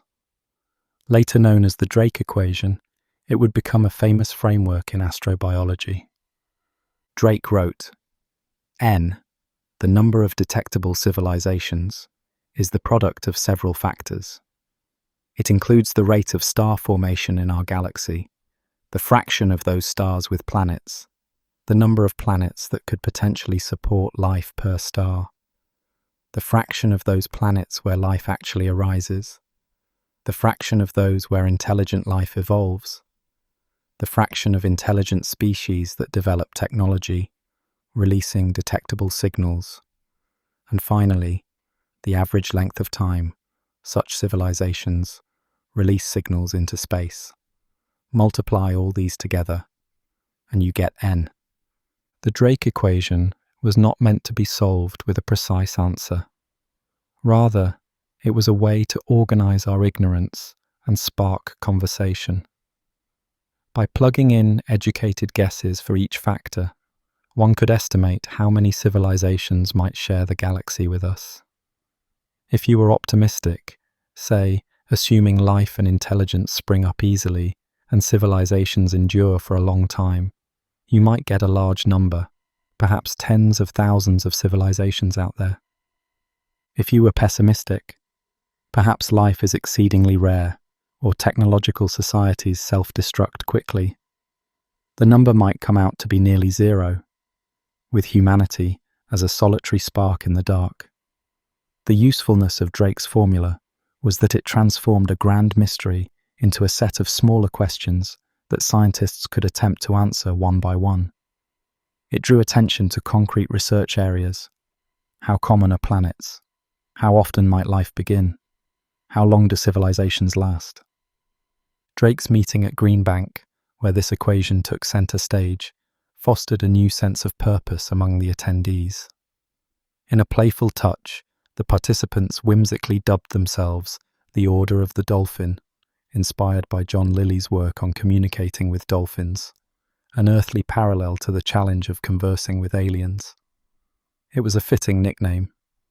If learning to speak with another species on Earth was difficult, bridging the gulf to extraterrestrials would be exponentially harder.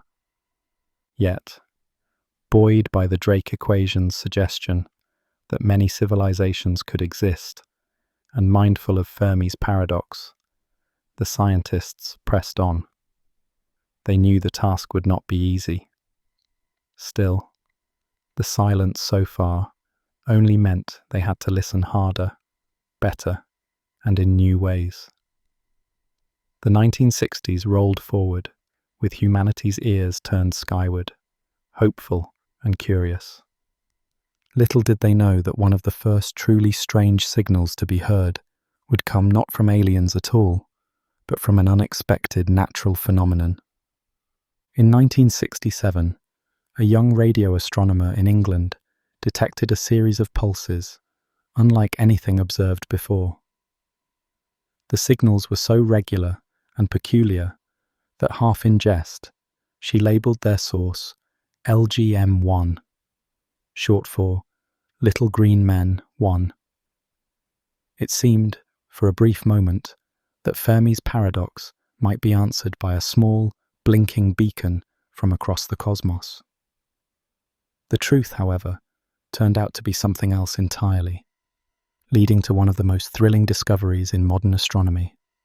Late one night in November 1967, at the Mullard Radio Astronomy Observatory in Cambridge, England, a graduate student named Jocelyn Bell noticed something odd on her radio telescope's records. She had spent long months operating a sprawling field of antennas, scanning the sky for the twinkling radio sources known as quasars. But what caught her eye was a bit of scruff, an unexpected signal that didn't behave like the random noise of quasars or galaxies. It was a string of pulses, blips of radio energy that arrived like clockwork every 1.3 seconds. Bell confirmed that this pulse train repeated night after night, always from the same patch of sky. Such regularity was unheard of in natural cosmic sources, which usually vary chaotically. And the signal was confined to a very narrow frequency band, unlike the broad hiss of a normal star or nebula. It was as if someone, or something, was ticking out there among the stars. Bell reported the strange finding to her advisor, Anthony Hewish, and the small Cambridge research team. Together, they scrutinized every possibility. Could it be a glitch in the equipment? Some kind of man-made interference? They checked and rechecked, but nothing local could explain the precise pulses. The team grew both excited and uneasy. The signal's properties, steady timing, specific frequency, made them consider a staggering hypothesis. Perhaps this was not natural at all, but an artificial beacon from an extraterrestrial intelligence. In semi-serious fashion, they dubbed the source LGM1, short for Little Green Men 1. It was a private code name, a way to talk about the unnerving possibility without stirring up public frenzy. For a few weeks, the discovery was kept under wraps, while the scientists gathered more data. Behind closed doors, they even debated how to handle the situation if the signal truly were from aliens. The prospect was both thrilling and daunting. Some worried that announcing it prematurely could create an uproar in the press and public. According to Hewish, one person even half-jokingly suggested they burn the data and forget the whole thing to avoid chaos.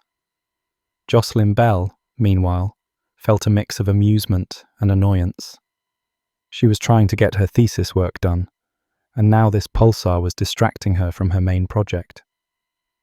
"Here I am, trying to get a PhD," she later wrote, "and some silly lot of little green men had to choose my aerial and my frequency to communicate with us." The Cambridge team stayed cautious and skeptical. They knew that extraordinary claims would require extraordinary proof. As the weeks passed, Bell combed through more of the observing records, and then she found a second signal. This one came from a completely different part of the sky, yet it had the same eerie regularity. In that moment, the mystery cracked open. It was wildly improbable that two separate groups of little green men on opposite sides of the galaxy would be sending such similar signals at the same time. A far more plausible explanation was that these were natural phenomena, not alien beacons at all, but a new type of astrophysical object never seen before. It finally scotched the little green men hypothesis, Bell said later. These pulses were not messages, but nature's own beacons. The team realized they had discovered an entirely new class of star. Jocelyn Bell and Anthony Hewish announced their findings in early 1968, revealing what they cautiously called pulsating radio sources, quickly shortened to pulsars. The scientific world was astonished. It turned out the little green men were actually the remnants of massive stars, collapsed neutron stars spinning rapidly and sweeping beams of radio waves across space like cosmic lighthouses. The first pulsar, LGM-1, was eventually catalogued as PSR B1919+21, a neutron star rotating once every 1.3 seconds, its radio beam flashing past Earth with each spin. These objects packed more mass than the Sun into a sphere only a few miles across, and their magnetized rotation produced the uncanny pulses. Far from being extraterrestrial intelligence, pulsars were a triumph of astrophysics, evidence of matter and energy at its most extreme. The discovery of pulsars earned Hewish and another colleague the Nobel Prize in Physics in 1974, though notably Bell was not included, a point of controversy in later years.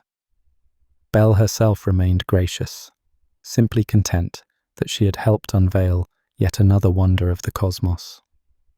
For those engaged in the search for alien life, the Little Green Men episode was instructive. It showed how easily a natural cosmic signal could be mistaken for an artificial one, and it taught the importance of patience and skepticism.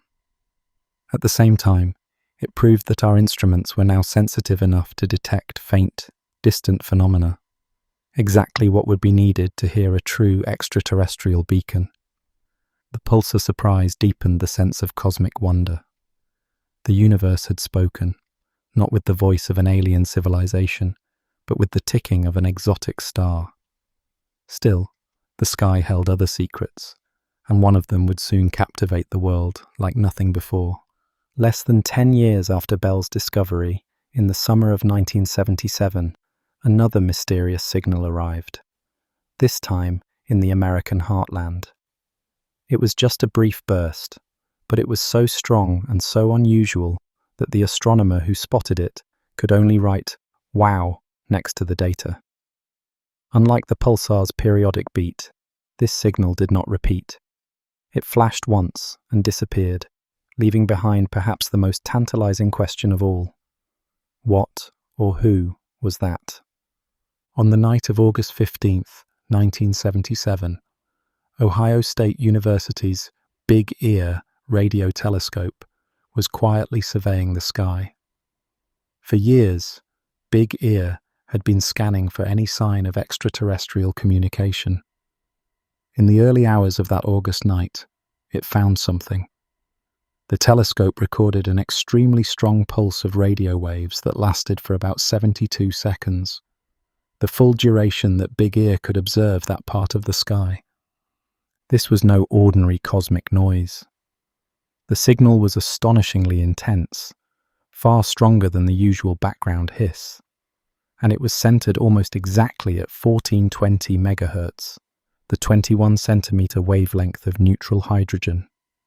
That is the very frequency that many scientists had suggested might serve as a universal calling card between civilizations. In other words, it appeared to hit the cosmic channel that an extraterrestrial beacon might logically use. A few days later, as the observatory staff combed through the computer printouts of the night's data, a volunteer astronomer named Jerry Amon noticed an anomaly. On the page was a sequence of alphanumeric characters, 6EQUJ5. In the coding system Big Ear used, this sequence indicated a signal of exceptional intensity. The characters showed how the signal rose and fell over the 72-second window, with U representing a peak over 30 times the baseline noise level. Amon was astonished. Grabbing a red pen, he drew a circle around the 6EQUJ5 and scribbled one exuberant word in the margin. Wow. That single word became the signal's name. To this day, the wow signal remains synonymous with the excitement and mystery of searching for extraterrestrial intelligence. Unlike Jocelyn Bell's pulsars, the wow signal never repeated. Big Ear's observing method fixed on a point in the sky for 72 seconds and then moved on. During that single window, the mysterious signal rose and then faded, as if a source in space was passing through the telescope's field of view. But when, just a few minutes later, the sky rotated to bring that same region back into view for Big Ear's second feed, the signal was gone. In the days and weeks that followed, Amon and others looked again at that spot in Sagittarius where the wow signal had originated. They scanned for days, then months, and even years later, various radio telescopes checked the region. Not once did they catch that signal again. The wow signal was a one-time enigma, a loud whisper from the cosmos that came out of nowhere and vanished, leaving nothing but questions. That lack of repetition makes the wow signal exceedingly difficult to explain. If it was truly a transmission from an extraterrestrial civilization, perhaps it was a short-lived beacon, or a focused signal that just swept past Earth once. It might even have been a mistake, an alien button press that was never repeated. On the other hand, if it was a natural phenomenon, it was unlike anything known. Over the years, scientists have suggested various possibilities.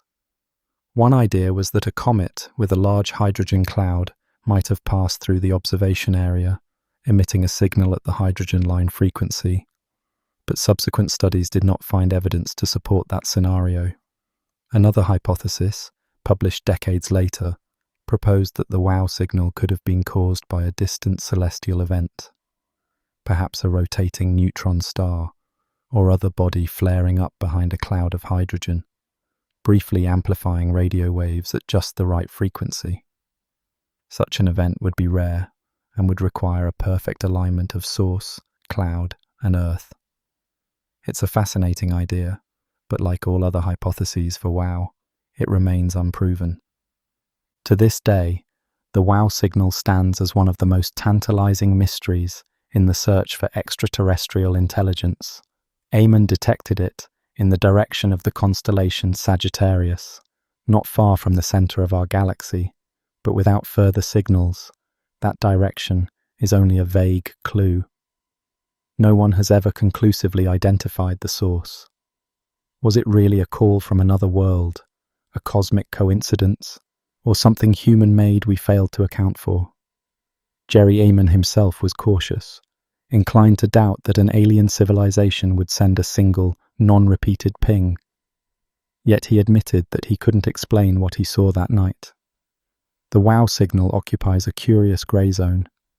It has neither been confirmed as a message from ET, nor definitively traced to any natural or terrestrial source. For the public, and for many scientists, wow became a touchstone of the cosmic unknown. It sparked both imagination and serious scientific inquiry. The signal's mystique helped sustain interest in SETI through times when funding was lean and skepticism high. If nothing else, the wow signal taught us that something extraordinary might appear when we least expect it, and that we must be ready to recognize it.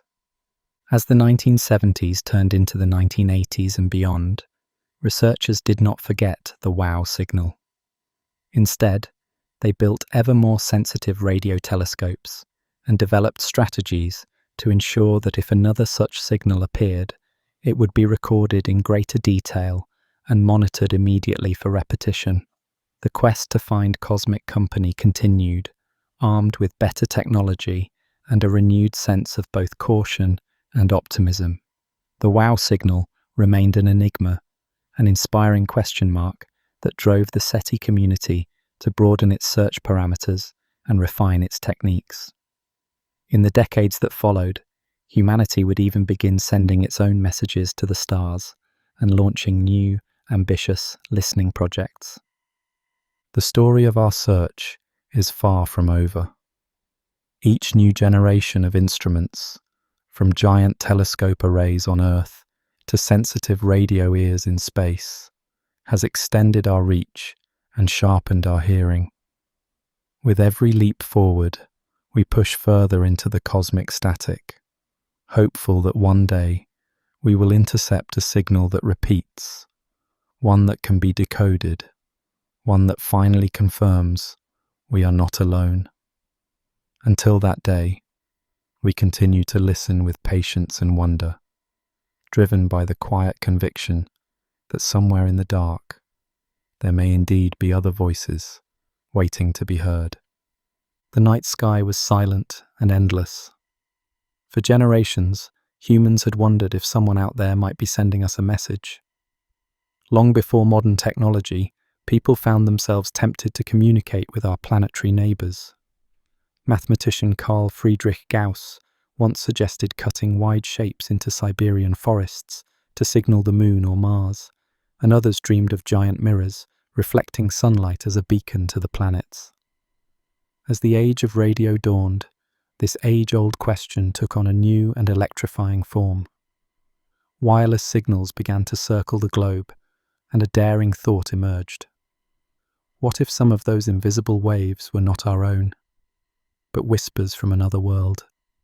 Late one evening in 1899, inventor Nikola Tesla sat alone in his Colorado Springs laboratory, listening to the crackle of his experimental radio equipment. Outside, an electrical storm brewed on the horizon, and inside Tesla's lab, towering coils crackled with artificial lightning. The air smelled of ozone and hot metal as he tuned his apparatus with meticulous care. Then came a pattern of beeps through his headphones, cutting through the random static. Beep, beep, beep, beep, beep, beep. A counting pattern. Tesla's heart leapt. He allowed himself to imagine that perhaps Martians, or beings from some far planet, were sending a simple numeric code across the ether, a cosmic 1, 2, 3 in the dark. He later recalled, with a mix of awe and trepidation, "My first observations positively terrified me, as there was present in them something mysterious, not to say supernatural." In that lonely laboratory at midnight, he felt he might be hearing a greeting from one world to another. The notion sent chills down his spine. If true, it meant an intelligence out in the night was speaking, and he, Nikola Tesla, was the first on Earth to hear it. In time, Tesla's peers grew skeptical. They suspected that his mysterious signal had a more ordinary source, perhaps atmospheric electricity or stray radio interference. Indeed, as radio technology advanced, scientists realized that Earth itself produced plenty of static and electromagnetic noise that could play tricks on a listener. But Tesla's experience lit a spark of possibility. If even a brilliant inventor could believe he had heard voices from beyond Earth, what might future explorers detect as our instruments grew stronger? Soon, other pioneers joined in the speculation. In the 1920s, radio genius Guglielmo Marconi, who had spanned oceans with wireless telegraphy, claimed to catch strange, unexplained signals on his receivers. He mused that these faint, Morse-like clicks might even come from intelligent beings on Mars. The idea of chatting with Martians captivated the public imagination in those years, fueled by fanciful science fiction and the new magic of radio. Tesla himself never identified the true source of the peculiar pulses he heard, but he never forgot the wonder, the feeling that perhaps, for an instant, he had brushed against a cosmic mystery. By the 1920s, the notion of signals from Mars was taken seriously enough to inspire an unprecedented experiment. In August 1924, as Mars drew especially close to Earth in its orbit, scientists saw a chance to listen for any Martian radio broadcasts. For several nights, the United States declared periods of radio silence. All across the country, transmitters went quiet for 5 minutes each hour, while a radio receiver was trained on the red planet. In hushed observatories, experts and military personnel leaned into their headphones, straining to catch any hint of a message from our neighboring world. It was a grand and hopeful vigil, a collective holding of breath under the summer stars. The nation was captivated by the idea. Newspapers ran headlines about the Listening for Mars experiment, and in those hot August nights, people stepped out to gaze at the red planet hanging in the sky, wondering if a message might truly arrive. For the duration of the radio silence periods, an expectant hush fell over the airwaves. Everyone, it seemed, was listening together. In the end, the sky remained silent. No clear signals or alien code were heard during those nights of listening. If Martians existed, they did not send a reply that we could recognize. As the days of the Mars Watch passed without result, some felt a pang of disappointment. Yet, there was also a sense of wonder in the attempt itself. Humanity had, for the first time, consciously hushed its own chatter to listen for a voice from another world. It was an early gesture of cosmic outreach, even if met with quiet. The experiment would be remembered as a bold, early step in our search for company in the universe. When that listening experiment ended, Mars drifted away in its orbit, shining as a steady red pinprick in the night sky. It gave no sign of inhabitants or radio-savvy Martians. All the hopes invested in those hushed minutes each hour had met with silence. Yet the attempt itself was a milestone. Humanity had tried to open a communication channel, however one-sided, with another world. It would not be the last time we would strain our ears toward the unknown, hoping for a faint hello in reply. The cosmos remained quiet for now, but our resolve to listen only deepened. Through the 1930s and 40s, radio astronomy began peeling back the sky's secrets. Engineers like Carl Jansky discovered that stars and galaxies themselves emitted faint hisses and static of radio waves. It became clear that space was not truly silent. Nature was broadcasting, though in a language of noise rather than an intelligible message. Astronomers marveled at these cosmic murmurs, the crackling of distant thunderstorms on Jupiter, the hiss of our sun, and the whisper of the Milky Way's core. Amid all that natural static, however, there was still no sign of a deliberate signal, no whisper from an alien mind. By mid-century, the question of cosmic loneliness had sharpened. Scientists knew our Milky Way galaxy alone held around 100 billion stars, many likely circled by their own families of planets. If life and intelligence were not unique to Earth, surely some civilization out there should have risen and reached out by now. Over lunch one day in 1950, Nobel physicist Enrico Fermi reportedly posed a simple yet poignant question. Where is everybody? The clatter of cutlery in the Los Alamos cafeteria is said to have ceased as an uncomfortable hush fell over the table. In that pregnant pause, the weight of cosmic silence was plain. If the universe was teeming with life, why had no one heard from them? This conundrum, later dubbed the Fermi paradox, cast a shadow over dreams of interstellar communication. It was as if we were listening to an empty void when logic suggested we shouldn't be so alone. Meanwhile, the wider public imagination was catching fire with the idea of alien life. By the 1950s, flying saucers and visitors from Mars were making headlines and selling movie tickets. Reports of strange lights in the sky, unidentified flying objects, were increasingly common. A subculture of contactees even claimed they had met beings from other planets, bringing messages of peace or warning. Society's fascination with the possibility of extraterrestrials was on the rise, though often in fanciful or unscientific ways. Science fiction also surged in popularity, reflecting humanity's hopes and fears about life in space. In Hollywood and literature, aliens ran the gamut from friendly teachers to terrifying invaders. Audiences marveled at films like The Day the Earth Stood Still, 1951, where a wise alien comes to Earth with a dire warning, or trembled at depictions of alien armadas in War of the Worlds. Across the world, people were gazing up at the stars and imagining, not if we were alone, but what our cosmic neighbours might be like. Yet, for all this cultural excitement, the scientific search remained a much quieter pursuit. Researchers like Frank Drake and his colleagues knew that any real contact would likely announce itself not with dramatic flying saucers over cities, but with a faint signal on a radio telescope's readout.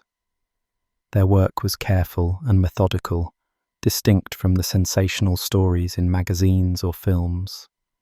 In laboratories and observatories, these scientists kept their ears to the cosmos, pursuing not fantasy, but concrete evidence. There was a poetic contrast.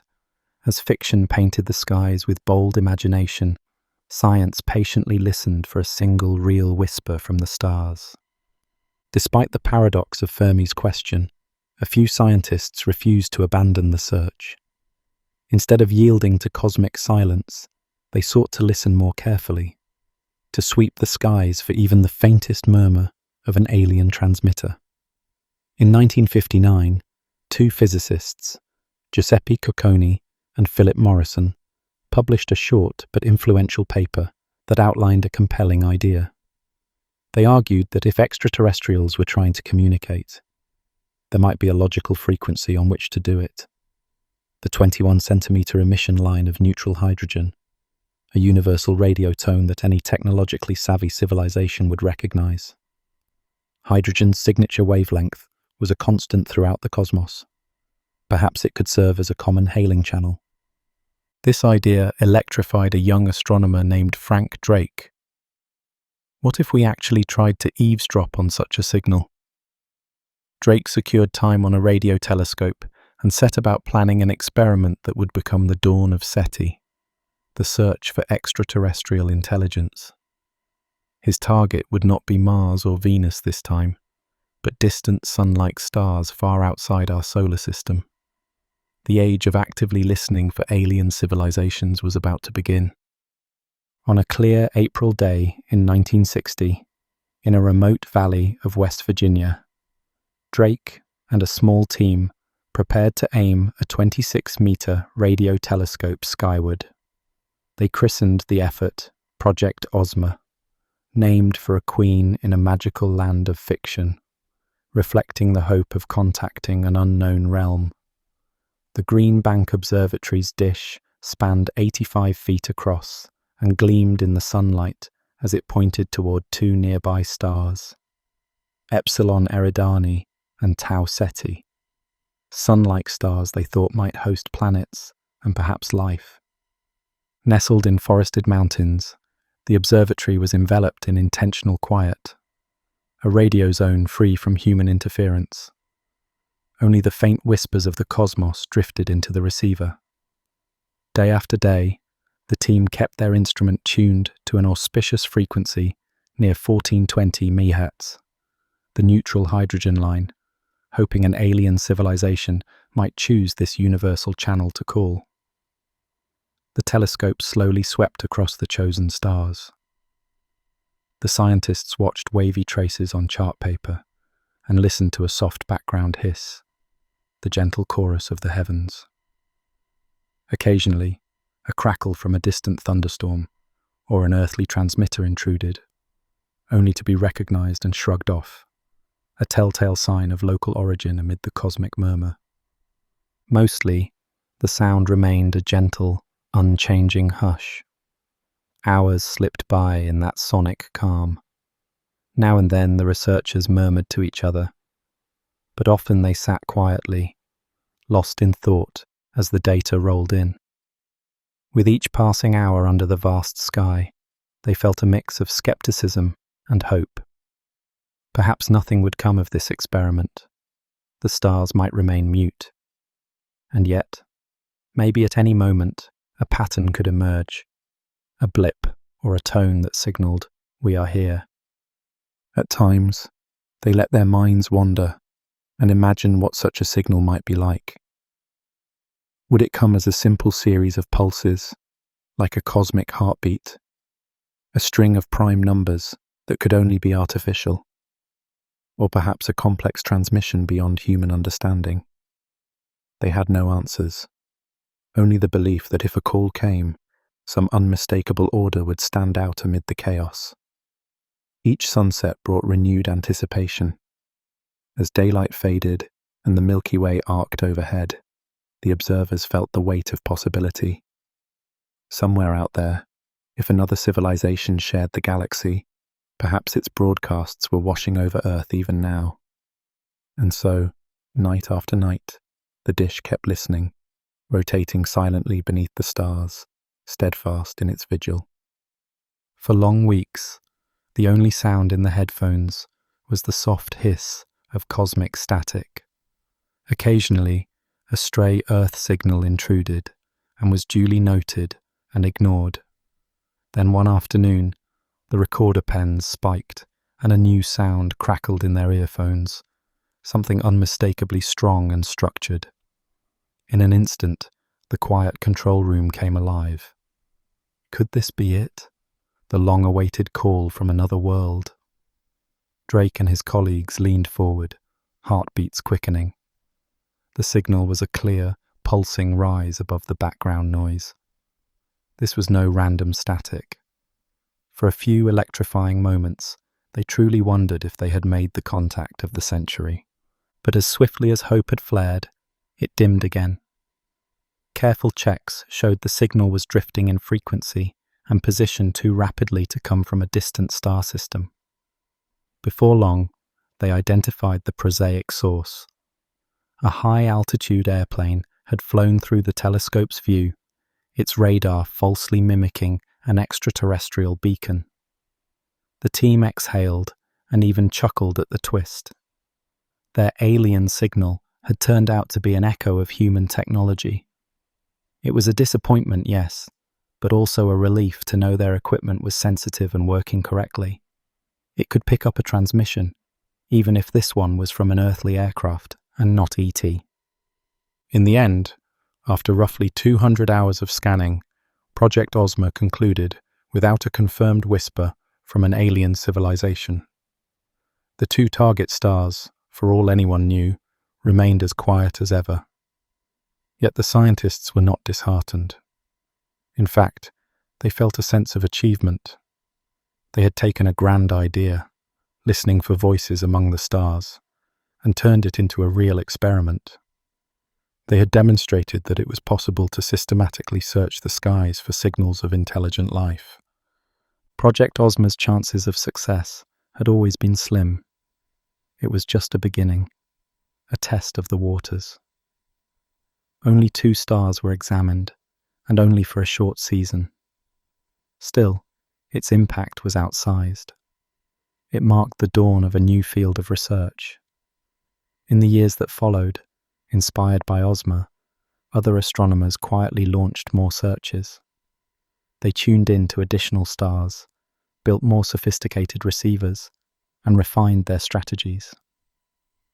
The quest for cosmic company, once merely a fanciful musing, had become a serious scientific endeavor, one that was gaining momentum with each passing year. In the wake of these early efforts, the search was not confined to one country.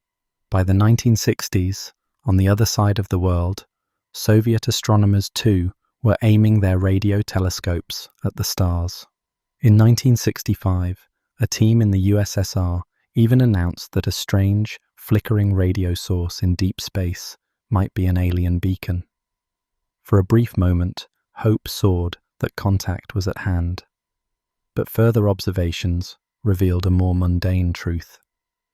The signal came from a quasar, the energetic heart of a distant galaxy, flickering with natural cosmic fire.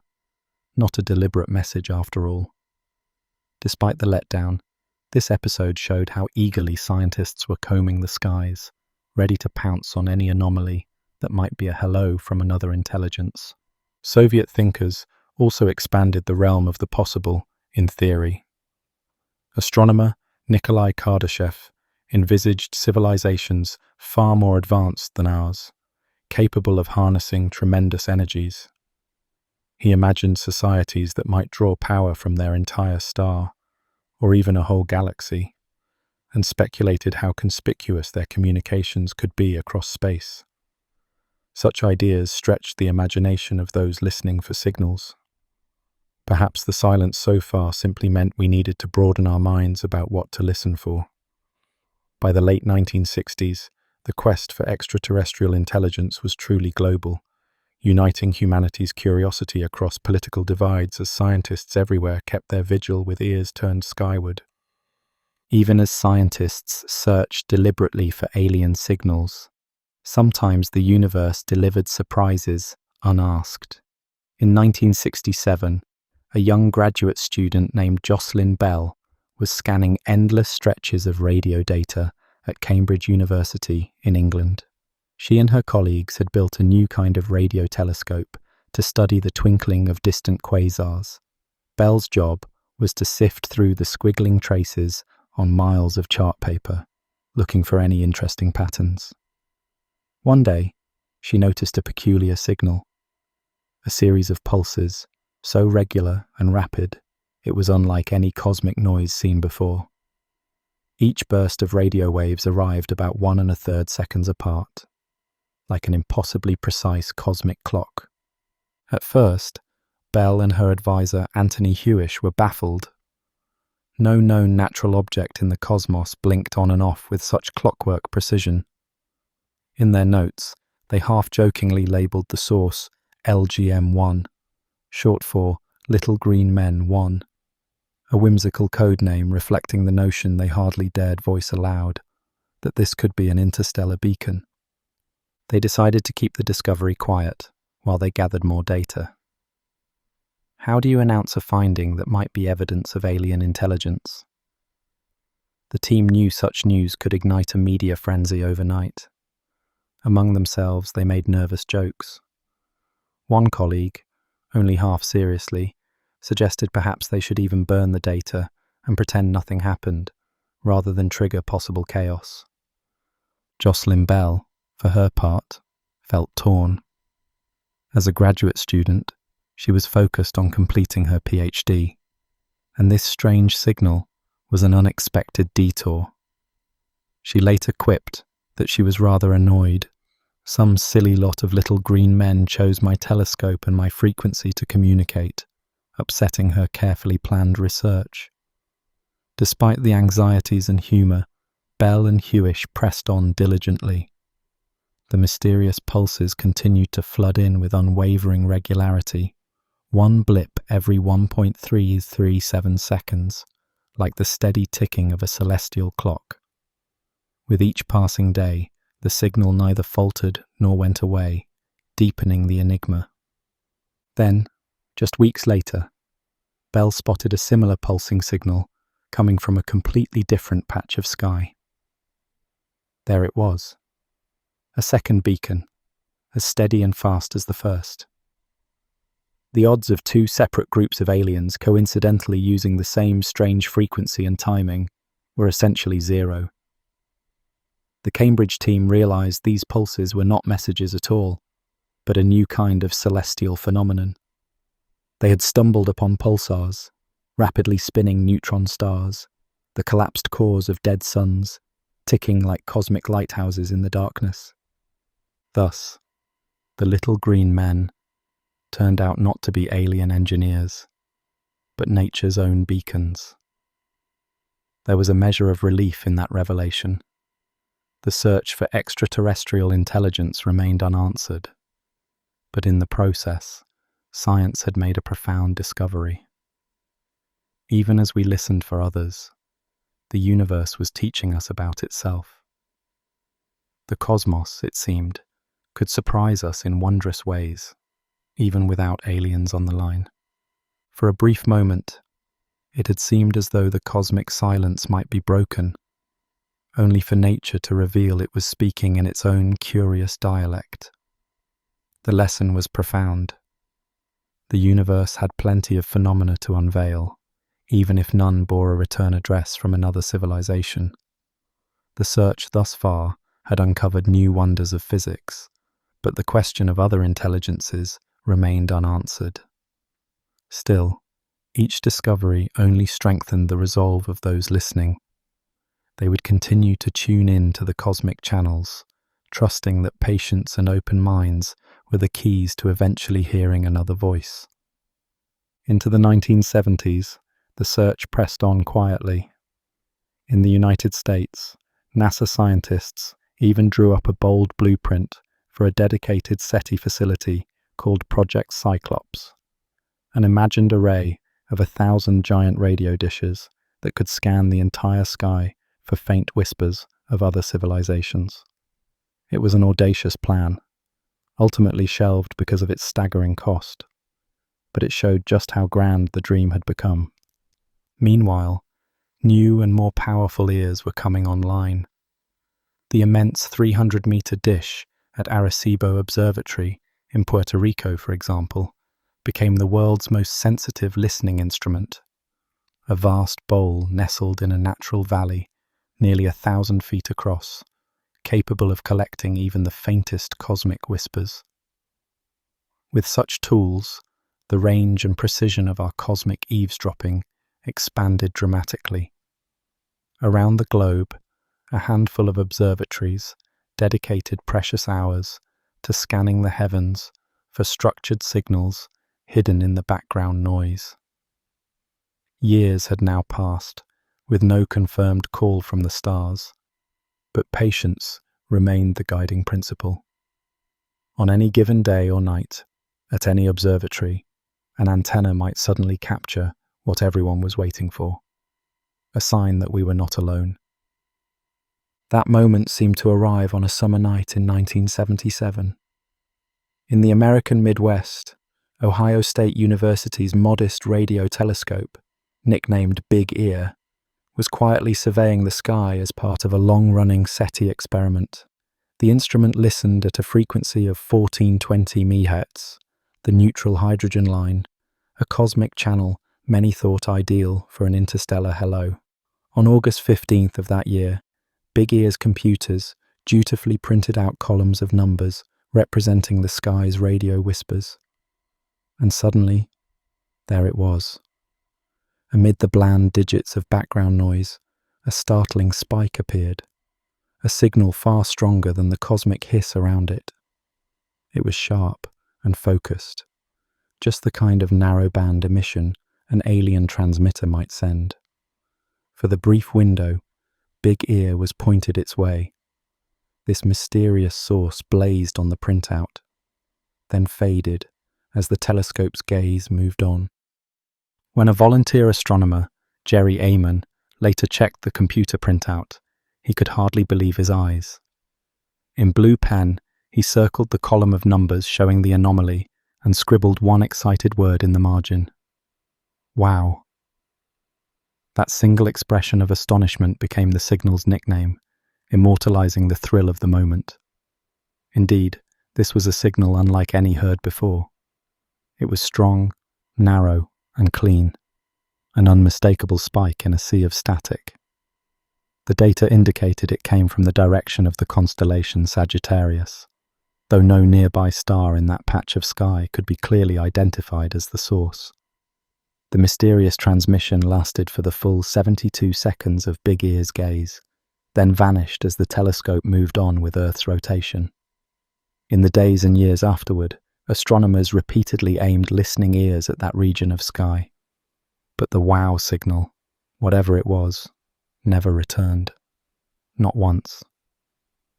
In the days that followed, the SETI researchers at Ohio State checked and rechecked their equipment, trying to rule out any local interference or a computer glitch. Nothing obvious emerged. When word of the strange signal spread, it generated a quiet buzz among astronomers. Could this finally be the proof they had been waiting for? Suddenly, the long-held hope of hearing something had produced a real, perplexing candidate. Even skeptics had to acknowledge that the signal bore all the hallmarks of an interstellar transmission, except for one troubling fact. It came only once. If some cosmic beacon had swept past Earth that night, why did it not repeat? The question hung in the air, unresolved. The wow signal remained a tantalizing singularity. Still, it injected new energy into the search. This was no longer an abstract theory or distant dream. Here was data on a page, hard evidence that something unexplained had whistled past our planet.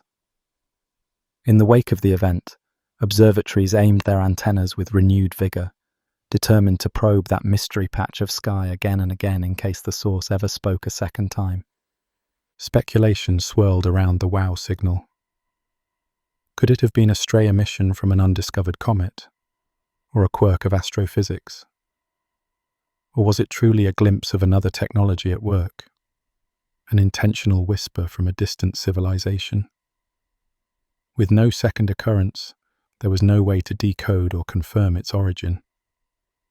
The signal remained an enticing question mark, a tantalizing maybe in the darkness. For many, the wow signal rekindled excitement and hope. After years of listening to quiet skies, here was a fleeting hint of possibility, a suggestion that perhaps someone, somewhere, had tried to get our attention. Even though it brought no certain answers, it became a symbol of the tantalizing unknown. Decades later, the wow signal remains an enduring mystery, with no definitive natural explanation. It stands as a reminder that the cosmic silence can, without warning, be pierced by something utterly unexpected. And it reinforced why the search continued. Even one moment of contact, one cosmic whisper amid the static, would make all the years of quiet listening worthwhile. By the late 1970s, the cosmic radio vigil had given us tantalizing hints, but no clear voices. The universe, it seemed, was still keeping its secrets. In truth, Earth itself had not been entirely silent. Since the early radio age, our own transmissions had been leaking into space, an ever-expanding bubble of earthly radio and television signals travelling outward. But these were unintended and diffuse, not a directed greeting. We had been like castaways on a desert island, sending radio messages as bottles into a cosmic ocean, only to watch the endless waves for a reply that never came. Thus, scientists began planning to send a greeting out into the stars, a deliberate hello from Earth carried by the power of our radio transmitters. It was an act of faith and optimism, and a new phase of our cosmic journey. Humanity itself would become the messenger, reaching out into the void and hoping that somewhere, someone might be there to hear it. As night deepens, a hush falls over the world below. Overhead, the sky is a tapestry of stars, ancient light shimmering in the darkness. In this tranquil silence, our journey continues, carrying us farther from home and into the cosmic unknown. We leave behind the familiar sights of our solar system and turn our gaze outward to the distant reaches of the galaxy. In the still of the night, we listen once more for voices from the cosmos, hoping for even the faintest whisper across the cosmic sea. High on a remote plateau, a giant radio dish stands quietly under the stars.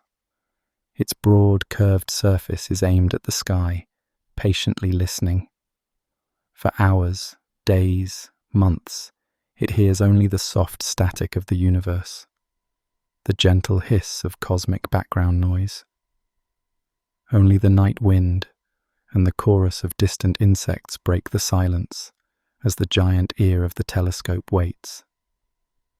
Then, in a fleeting instant, something different arrives. A sudden spike of energy, a burst of radio waves lasting only a fraction of a second, washes over the antenna. It's so quick, so transient, that if you blink, you might miss it. Yet the burst is real, and it's astonishingly powerful. A whisper from the depths of space, so energetic that for that brief moment, it outshines entire galaxies. Astronomers scramble to understand what they've just recorded. Such an intense flash of radio energy, coming seemingly from nowhere and then vanishing, is unlike anything they expected. They call it a fast radio burst, an FRB. The first one catches everyone by surprise. It arrives unannounced from billions of light years away, a tiny spark in the radio spectrum carrying the energy of an entire star compressed into milliseconds. To put it in perspective, some of these bursts pack as much energy in a single blink as our sun releases in decades. It's as though the cosmos itself sent a brief, powerful shout across unimaginable distances, then fell silent once more. Far across the universe, perhaps in a distant galaxy billions of years ago, a titanic event took place. Two neutron stars collided, or a magnetar erupted in a fury of energy. In that fleeting moment, a pulse of radio waves was launched into the void. It travelled for eons through the silent dark, crossing intergalactic space. Only now, after an almost unimaginable journey, does that ancient signal brush past Earth and register on our instruments. It's awe-inspiring to realise that a millisecond burst we detect tonight might have begun its voyage before life even existed on our planet. At first, no one knows what to make of it. Could it be a glitch in the telescope? An airplane's radio interference passing overhead? The data is checked and rechecked. This burst came from deep space, far beyond our own Milky Way. The realization sends a thrill through the scientific community. What phenomenon could produce such a burst of energy? In the still hours of night, under a dome of stars, one can imagine the questions whispering through the minds of astronomers. Was this a natural cosmic catastrophe? Or could it be something else? Perhaps a message, or the byproduct of some distant technology. For a time, speculation runs wild. Only one such burst had been seen, so theories abound. Some propose exotic astrophysical events, the collapse of a massive star, or the merger of neutron stars, might unleash energies so great. Others imagine magnetars, dense, magnetized neutron stars, suddenly flaring with intense power and sending wave fronts across the universe. Amid those ideas, a tantalizing possibility emerges in hushed conversations. Maybe, just maybe, these fast radio bursts are not natural at all. Could they be the cosmic whispers of an advanced civilization far across the universe, attempting to communicate or even power some unfathomable technology. Indeed, the mystery is so profound that a few scientists even speculated about exotic possibilities. Could an advanced civilization be behind these bursts, perhaps intentionally sending out powerful radio beams? One imaginative idea suggested that maybe FRBs are the accidental leakage of enormous power sources, like cosmic transmitters used to propel alien starships with beams of energy. It sounds like science fiction, and it probably is, but the fact such an idea was considered shows just how extraordinary these bursts appeared. It wouldn't be the first time scientists have wondered if a strange signal from space might be alien in origin. The thought is as breathtaking as it is provocative. Somewhere in the ocean of galaxies, intelligent beings might be sending out beams of energy that occasionally sweep past Earth. The FRB was so bright, so focused, that it almost felt intentional. Yet science demands evidence, and one burst alone provides too little to go on. So astronomers keep listening, pointing radio telescopes at the sky night after night in hopes of catching another. Before long, their patience is rewarded. More fast radio bursts begin to appear in the data. Each is incredibly brief, mere milliseconds, and most flash only once in a particular spot in the sky, never to be heard again. They seem to pop up at random, like cosmic fireflies here and there in the darkness, then gone. Within a decade of the first discovery, dozens, and soon hundreds, of these enigmatic bursts are detected. They come from all over the sky, from far-flung galaxies billions of light years away. Whatever is causing them is not unique to one place. They're a phenomenon, a new mystery of the cosmos revealing itself piece by piece. One night, a telescope in Canada records something unusual. A fast radio burst that repeats. Instead of a solitary flash, this one returns again and again, not in a steady rhythm, but sporadically, as if some distant beacon were flickering on and off. Astronomers are thrilled. A repeating burst means we can study it more closely, point other telescopes at it, try to pinpoint its home. They trace it to a tiny dwarf galaxy, so distant, the burst's journey began when multicellular life on Earth was just starting to stir in ancient seas. Across that vast gulf of time and space, this little galaxy has been sending out bursts, and only now are they reaching us. What could be happening there? A spinning neutron star with an extreme magnetic field, a magnetar, might fit, emitting stupendous flares. The data hint at extremely strong magnetic environments. It begins to seem more likely that nature, not intelligent aliens, is the source of these bursts. Yet even knowing this, the mystery remains deep. Why are these bursts so powerful? How can such brief events be so bright? In April of one recent year, a fast radio burst is detected coming from within our own galaxy, the Milky Way. For the first time, astronomers can study one up close, relatively speaking, and they manage to catch it in the act. The culprit appears to be a magnetar, exactly the kind of volatile neutron star suspected all along. It erupts with a flare that, when directed our way, registers as a fast radio burst. This is a breakthrough, strong evidence that at least some FRBs are natural events caused by extreme cosmic objects. Perhaps giant magnetic flares or collisions far across the universe have been producing these all along. The suspicion of alien origins for these particular signals begins to fade. And yet, even as science explains, wonder does not diminish. Every discovery of a new fast radio burst still feels like receiving a postcard from the stars, a brief hello from a corner of the cosmos we might never otherwise know existed. Each one challenges our understanding of physics, under extreme conditions. These flashes arrive from distances so great that their light set out when our planet was young, yet they reach us as a whisper of energy in the night. They remind us that the universe is full of phenomena beyond easy comprehension.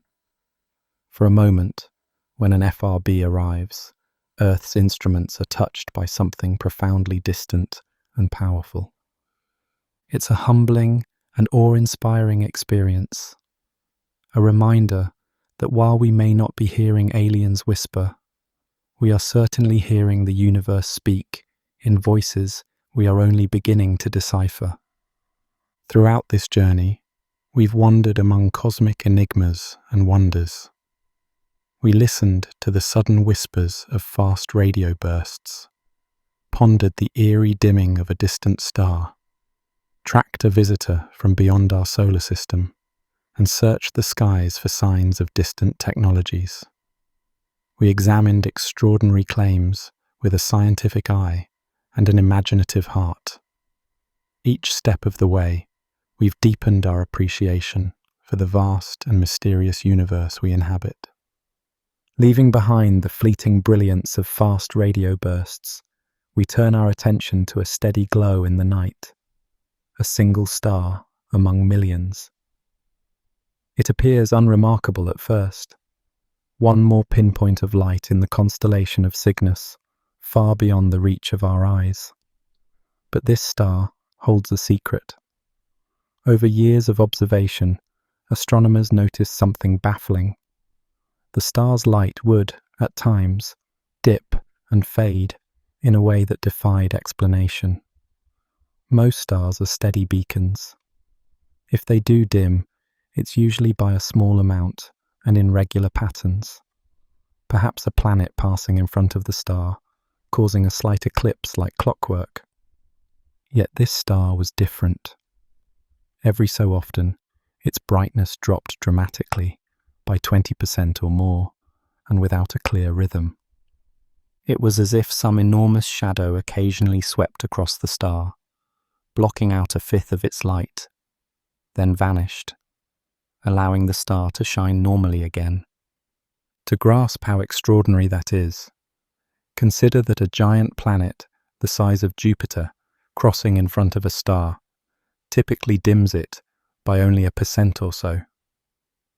20% is staggering, akin to nearly a quarter of the star's light going out. Whatever was eclipsing this star was not a planet, at least nothing like we've ever seen. When this data was first noticed, the star quickly earned a reputation as the most mysterious star in the galaxy.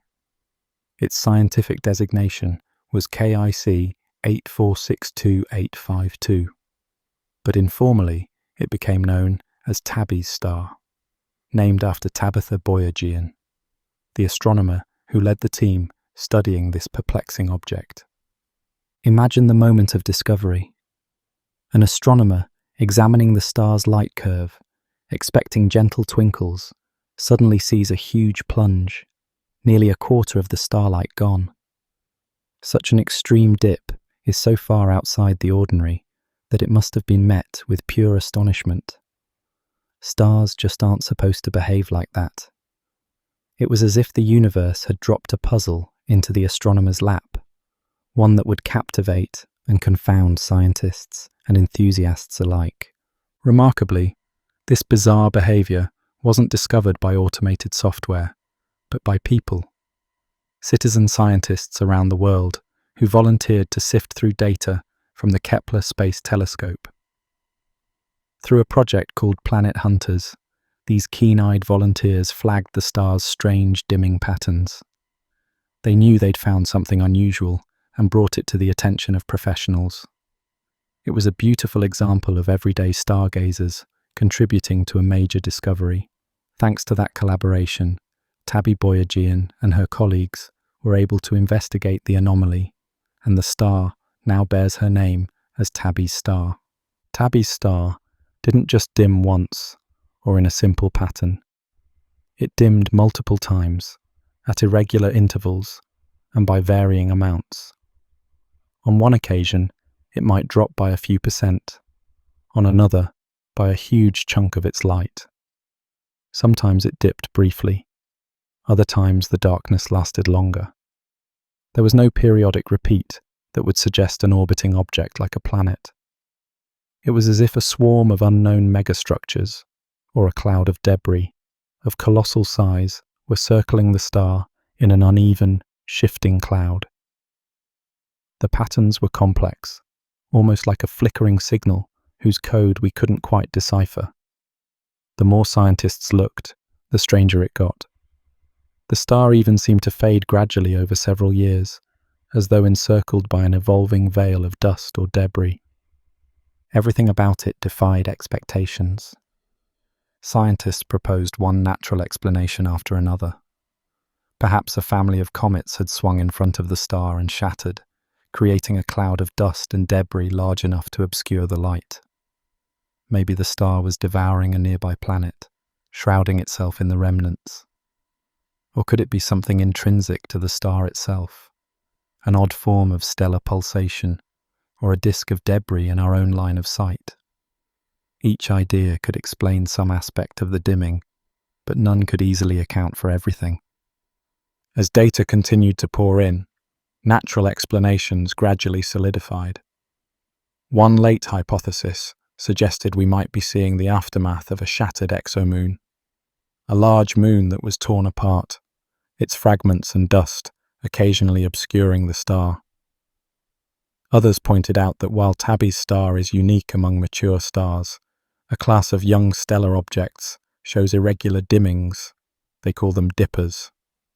Those are newborn stars swaddled in clumpy disks of dust, and though Tabby's star isn't young, perhaps it had an unusual debris field around it. Indeed, follow-up observations showed a slight wavelength dependence in the dimming. The star faded more at blue wavelengths than red, hinting that fine dust could be the culprit. The pieces of the puzzle, while not all perfectly aligned, pointed toward a natural explanation. Yet amidst these theories, a far more sensational idea captured the public's imagination. What if the cause was artificial? One astronomer half-seriously floated the notion of an alien megastructure. Perhaps a highly advanced civilization had built something enormous around their star, a vast array of energy-collecting panels or habitats, forming a kind of partial Dyson sphere. In essence, the idea evoked a concept proposed by Freeman Dyson, who speculated that an intelligent species might eventually surround their star with swarms of technology to harvest its energy.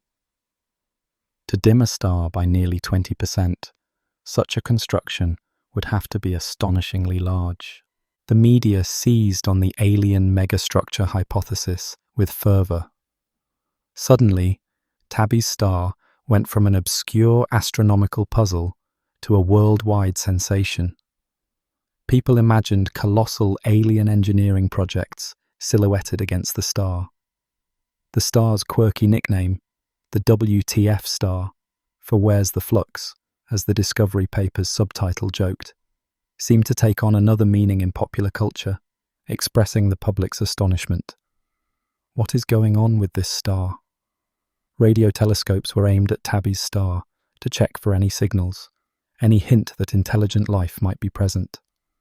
Nothing unusual was heard, no obvious radio communications or telltale artificial beeps.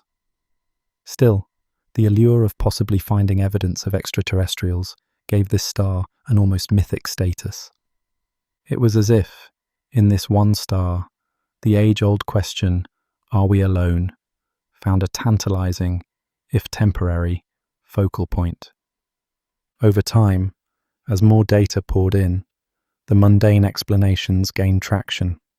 Observations in infrared light and careful study of how the star dimmed at different colors strongly suggested dust was the culprit. A giant ring of dust and fragments, perhaps from a disintegrating comet or moon, seemed to be circling the star in a lopsided, eccentric orbit. When that clumpy ring drifted between the star and Earth, it could cause the drastic drops in brightness.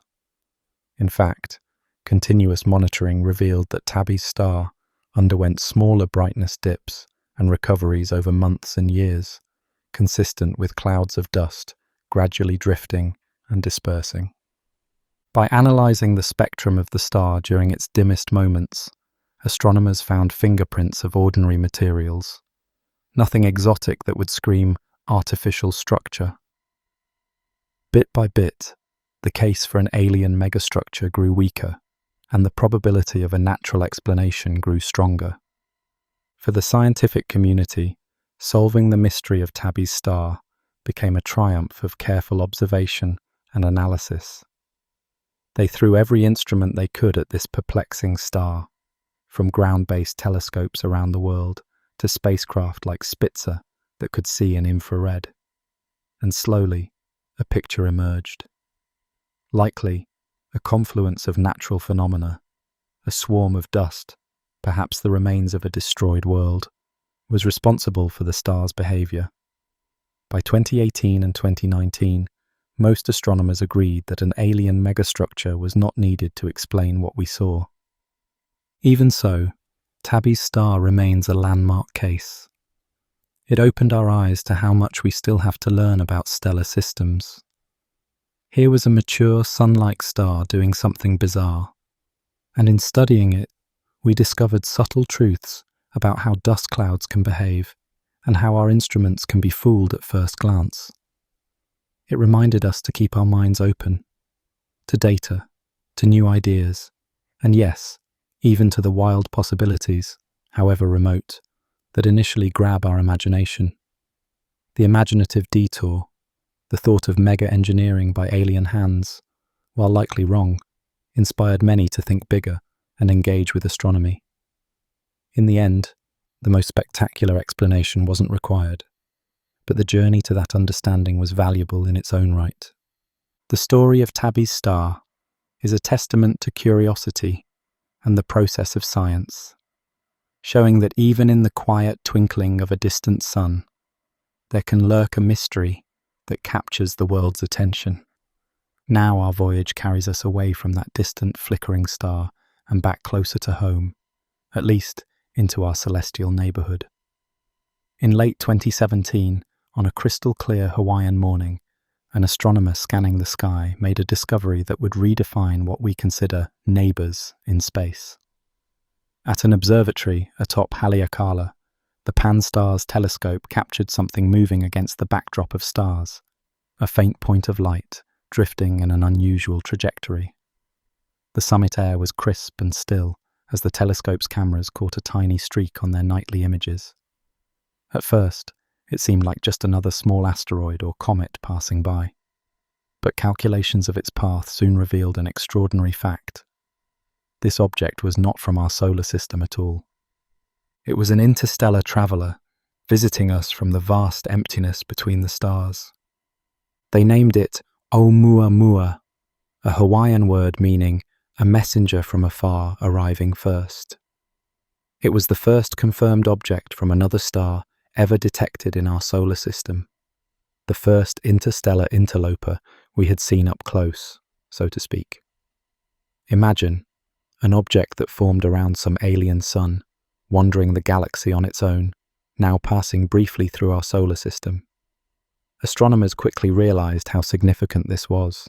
For generations, scientists and writers had speculated about interstellar driftwood, or visitors, and now one had been found. It swung around the sun on a steep trajectory, already heading back out toward the galactic dark by the time we spotted it.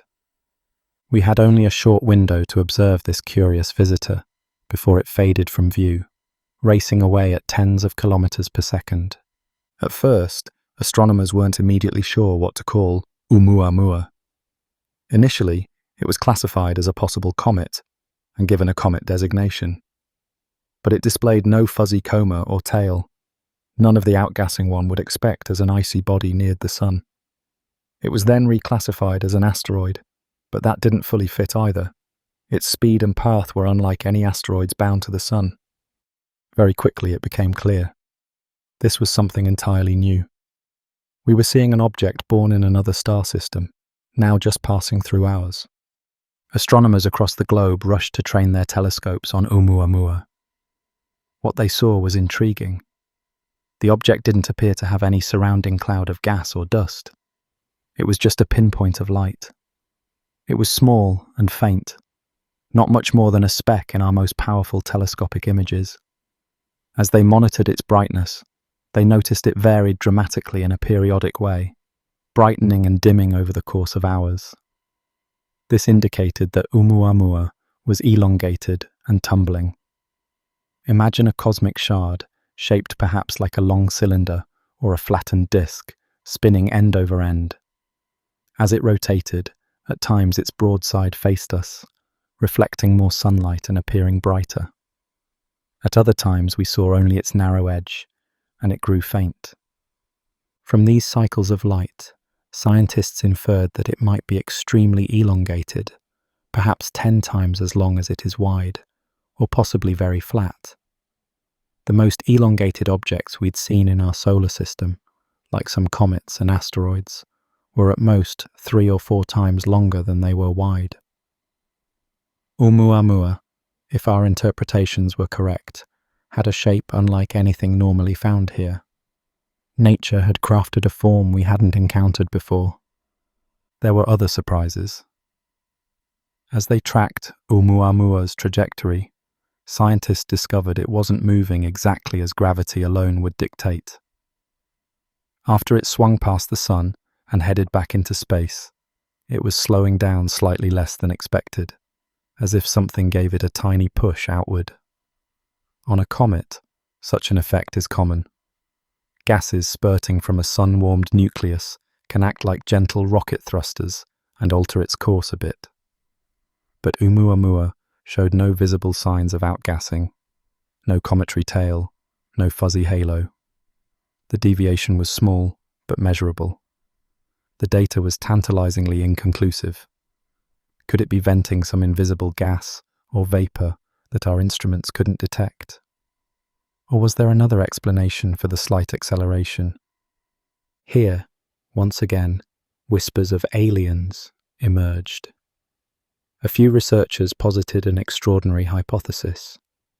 Perhaps Oumuamua was not a natural rock at all, but an artificial probe or piece of alien technology, something like a light sail, a thin, broad craft propelled by starlight. The idea was that if Oumuamua were a lightweight, sheet-like structure, solar radiation could have given it the observed push without any visible gases. This speculation, put forward by a respected astronomer, was controversial. Most of the scientific community was skeptical, leaning strongly toward natural explanations. But the notion caught fire in the public imagination. Suddenly, Oumuamua was being discussed not just as a peculiar asteroid, but as a possible alien artifact. It added an extra layer of intrigue to an already fascinating discovery. Most scientists, however, urged caution. Extraordinary claims require extraordinary evidence, they reminded everyone. And the evidence for anything artificial about Oumuamua was thin. More likely, nature had surprised us with something we hadn't seen before. Perhaps Oumuamua was a fragment of a larger body, say, a shard of a planet that was ripped apart by its star's gravity eons ago. Or maybe it was a comet made mostly of frozen gases, like hydrogen or nitrogen, that could have evaporated without leaving a visible tail, giving it a little thrust. In time, as Oumuamua continued to be studied, and as it continued to recede from us, the consensus leaned toward a natural origin. Exactly what kind of natural object it was remained debated. Was it a weird comet, an oddball asteroid, or something else entirely? We simply didn't have enough time with it to pin that down. By mid-2018, Oumuamua had faded beyond the reach of our telescopes, slipping back into the darkness, on its way to whatever destination fate would carry it.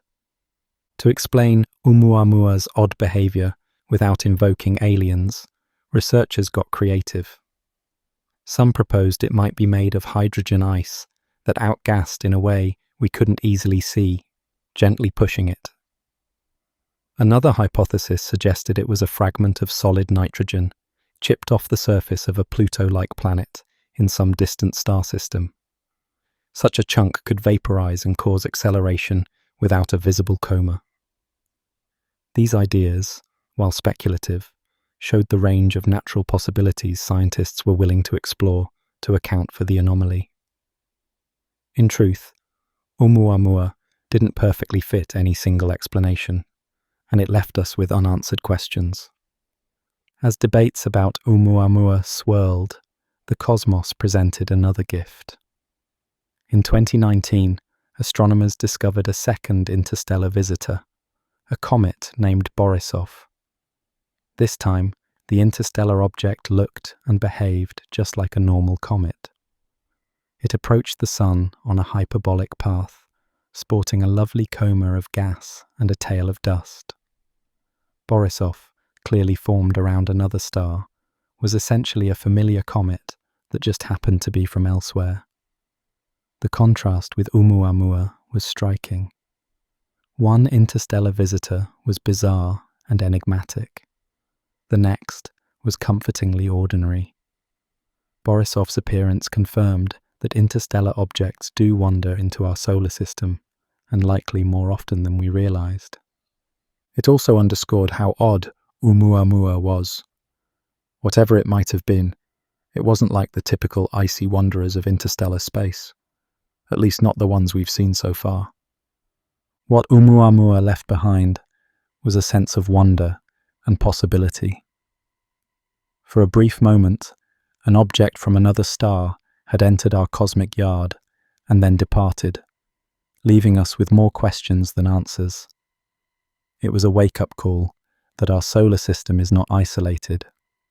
Pieces of other worlds can and do pay us visits. And it hinted that there may be countless more such travelers silently passing by, most going unnoticed.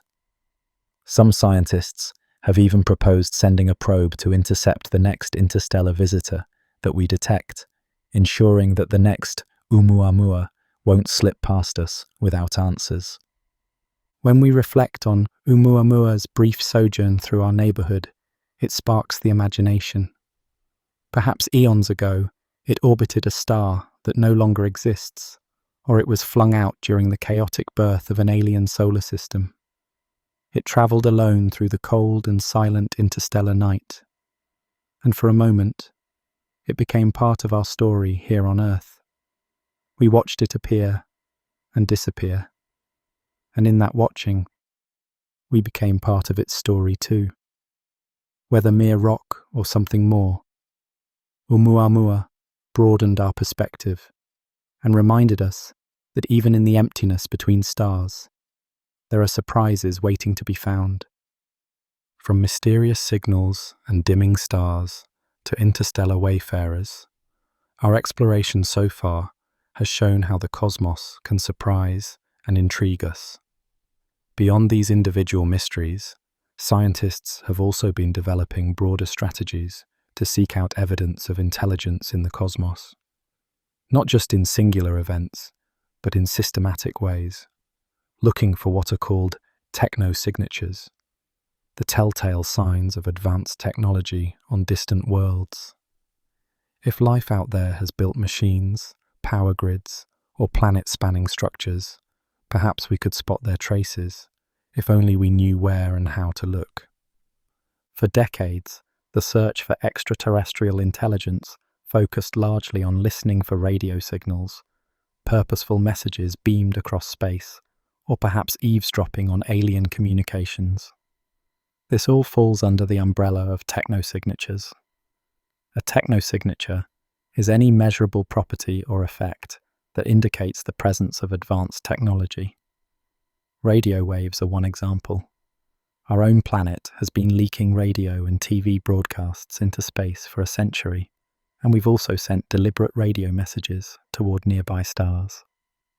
Another example might be optical signals, brief laser pulses, or unusual flashes of light that could be beacons or communications from a far-off civilization. The idea is that technology, especially at large scales, might be detectable the way we detect an exoplanet's atmosphere or a star's brightness. The quest for cosmic company has long been framed by big questions. In 1961, astronomer Frank Drake even devised an equation to estimate how many advanced civilizations might exist in our galaxy. We don't yet know most of the values in that equation, but each search for technosignatures is essentially trying to fill in one of those unknowns with real data. It's a scientific approach to a profound mystery.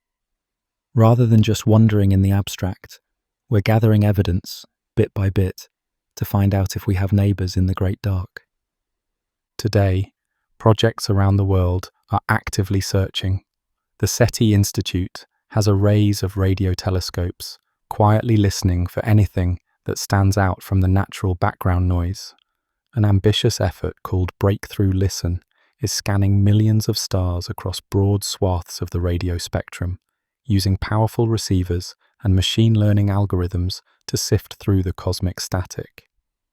They're looking for any whisper that looks engineered, perhaps a narrow band signal at a frequency where nature is usually quiet, or a pattern that doesn't resemble any known cosmic noise. Imagine looking at an exoplanet, a planet around another star, and analyzing its atmosphere. If we found substances there that would be hard to produce naturally, like certain pollutants or chemicals that on Earth result only from industry, that could be a technosignature. Or picture the dark side of a distant planet, softly aglow with the lights of cities. A fanciful scenario, but one scientists have pondered when considering what distant technology might look like. Any such observation would scream technology, for what natural process lights up a planet's night in just that way?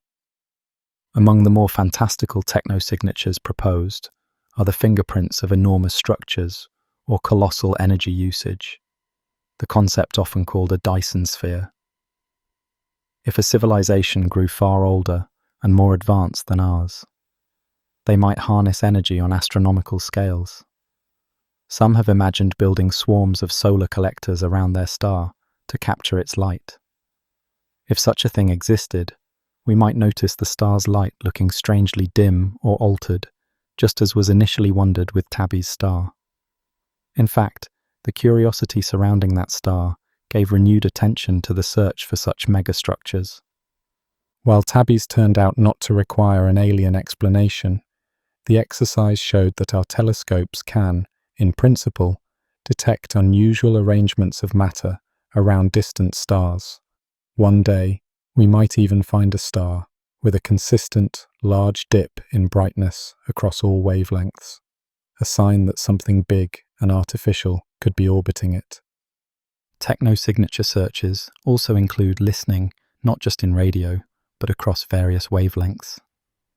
Some experiments hunt for brief, bright laser pulses that might be used as interstellar blinkers, sending Morse code-like flashes across light years. Others scan for faint infrared glows that could betray the waste heat of giant technological projects. In essence, scientists are casting a wide net, trying to anticipate any detectable clue a technological society might unintentionally or intentionally leak out to the cosmos.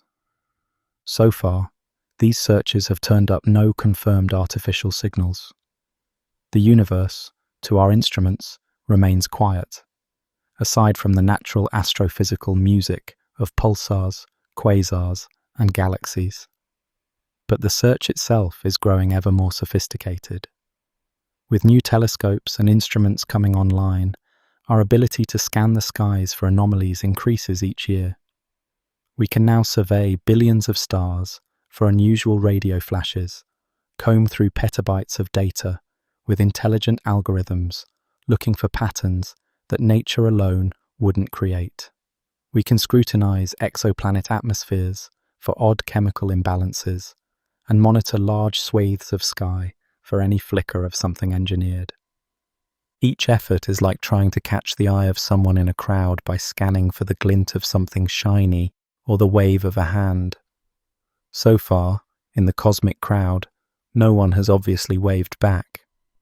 But our efforts continue, patient, systematic, and hopeful. With each new method, we also refine our understanding of what might be out there. We ask ourselves, if we were an advanced civilization trying to be noticed, how might we do it? Or conversely, if we preferred not to be noticed, what signatures of our presence might still leak out? Reflecting on these questions teaches us about our own technologies and biases.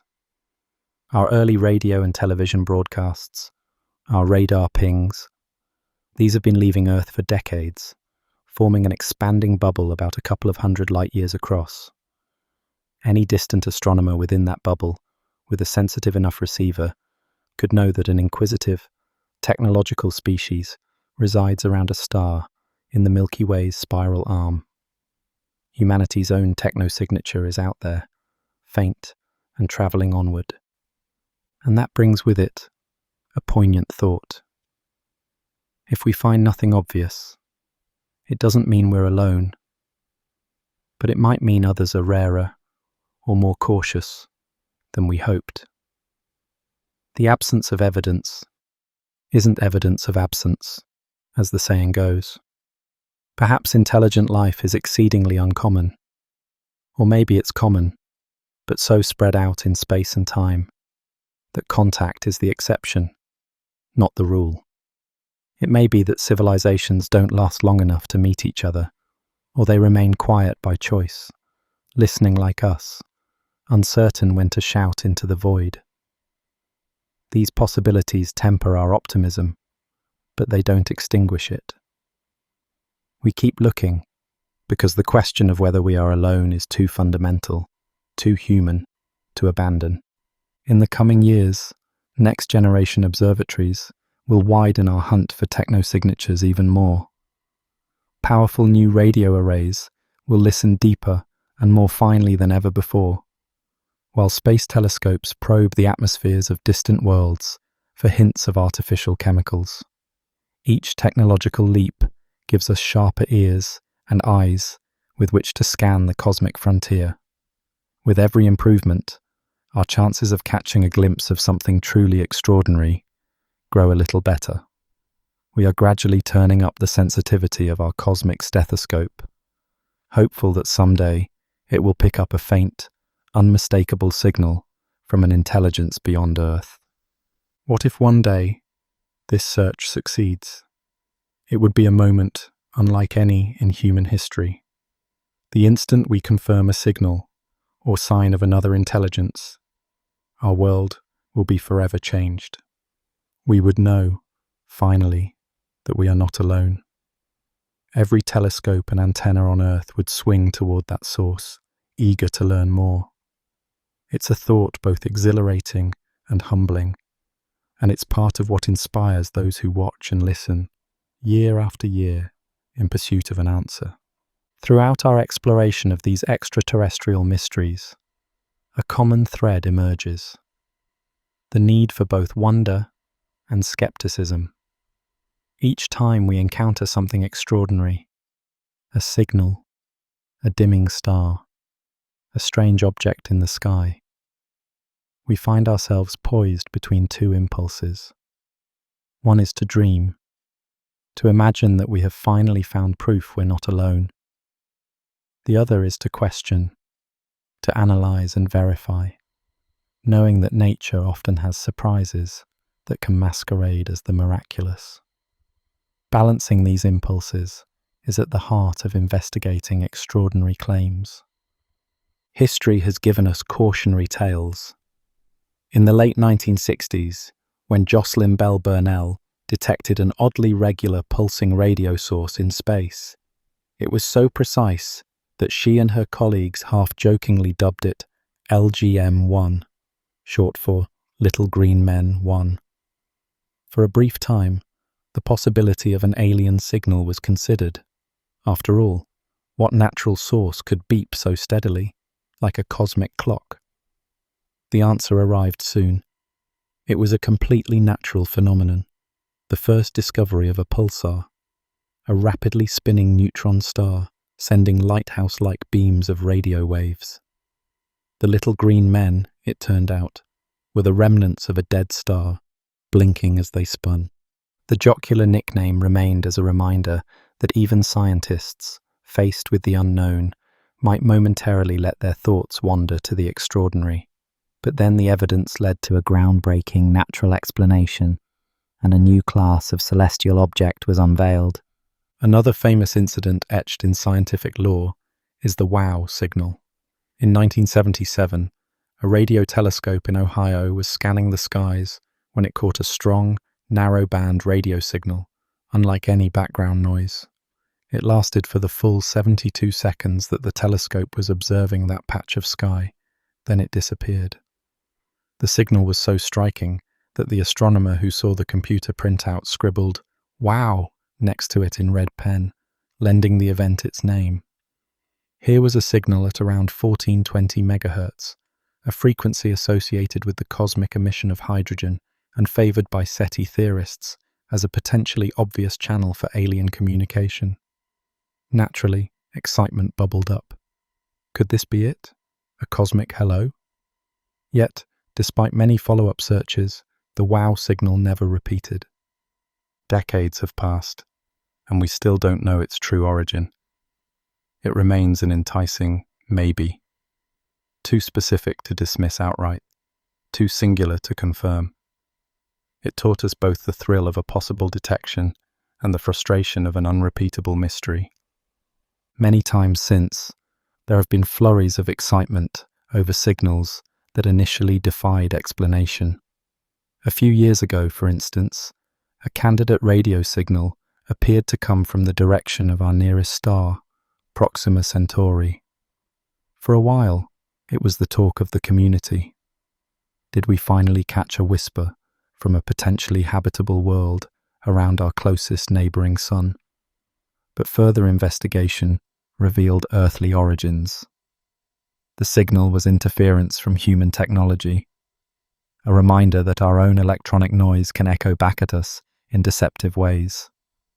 Similarly, at observatories in Australia, mysterious radio blips nicknamed peritons puzzled scientists for years, until they traced them to an unlikely source: a microwave oven in the observatory's break room being opened mid-operation, releasing a burst of radio waves. It was a light-hearted discovery that nevertheless taught a serious lesson about careful monitoring and verification. Even some visual anomalies have stirred debate. Think of Mars. Long ago, early astronomers peering through telescopes thought they saw straight lines crisscrossing the Martian surface. Some believed these canals were engineered, evidence of an intelligent civilization struggling to irrigate a dying planet. We now know they were optical illusions and misinterpreted natural features, but those stories spurred decades of fascination with the red planet. Later, in 1976, a Viking orbiter photograph of a region of Mars showed a landform that looked uncannily like a human face. For years, the face on Mars fueled speculation of ancient alien artifacts. High-resolution images eventually revealed it to be just a mesa with shadows playing tricks. The face vanished under the light of truth. Each time, what seemed like a profound discovery was tempered by better data. Even hints of simple life can set off waves of excitement. In 1996, a Martian meteorite was reported to contain microscopic structures resembling fossils, possible remnants of ancient Martian microbes. And in 2020, scientists detected an unusual gas in Venus's clouds, phosphine, which, on Earth, is often associated with life. These findings set off intense debates. Could there be tiny organisms in Venus's harsh clouds? Was there once microbial life on young Mars that left tiny fossils in a rock? Or were there non-biological explanations for these findings? In each case, further scrutiny provided reasons to be skeptical. The Martian meteorite's fossils are now largely thought to be artifacts of geology and chemistry, not biology. The Venusian phosphine detection became disputed, with some studies suggesting the signal was faint and could be just sulfur dioxide or an observational error. Like all extraordinary claims, these needed thorough verification, and the jury is still out.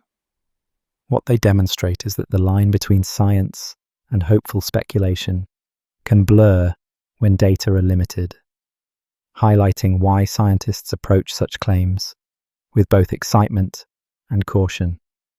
Time and again, we've confronted puzzling observations, only to find that nature, not alien culture, was the culprit.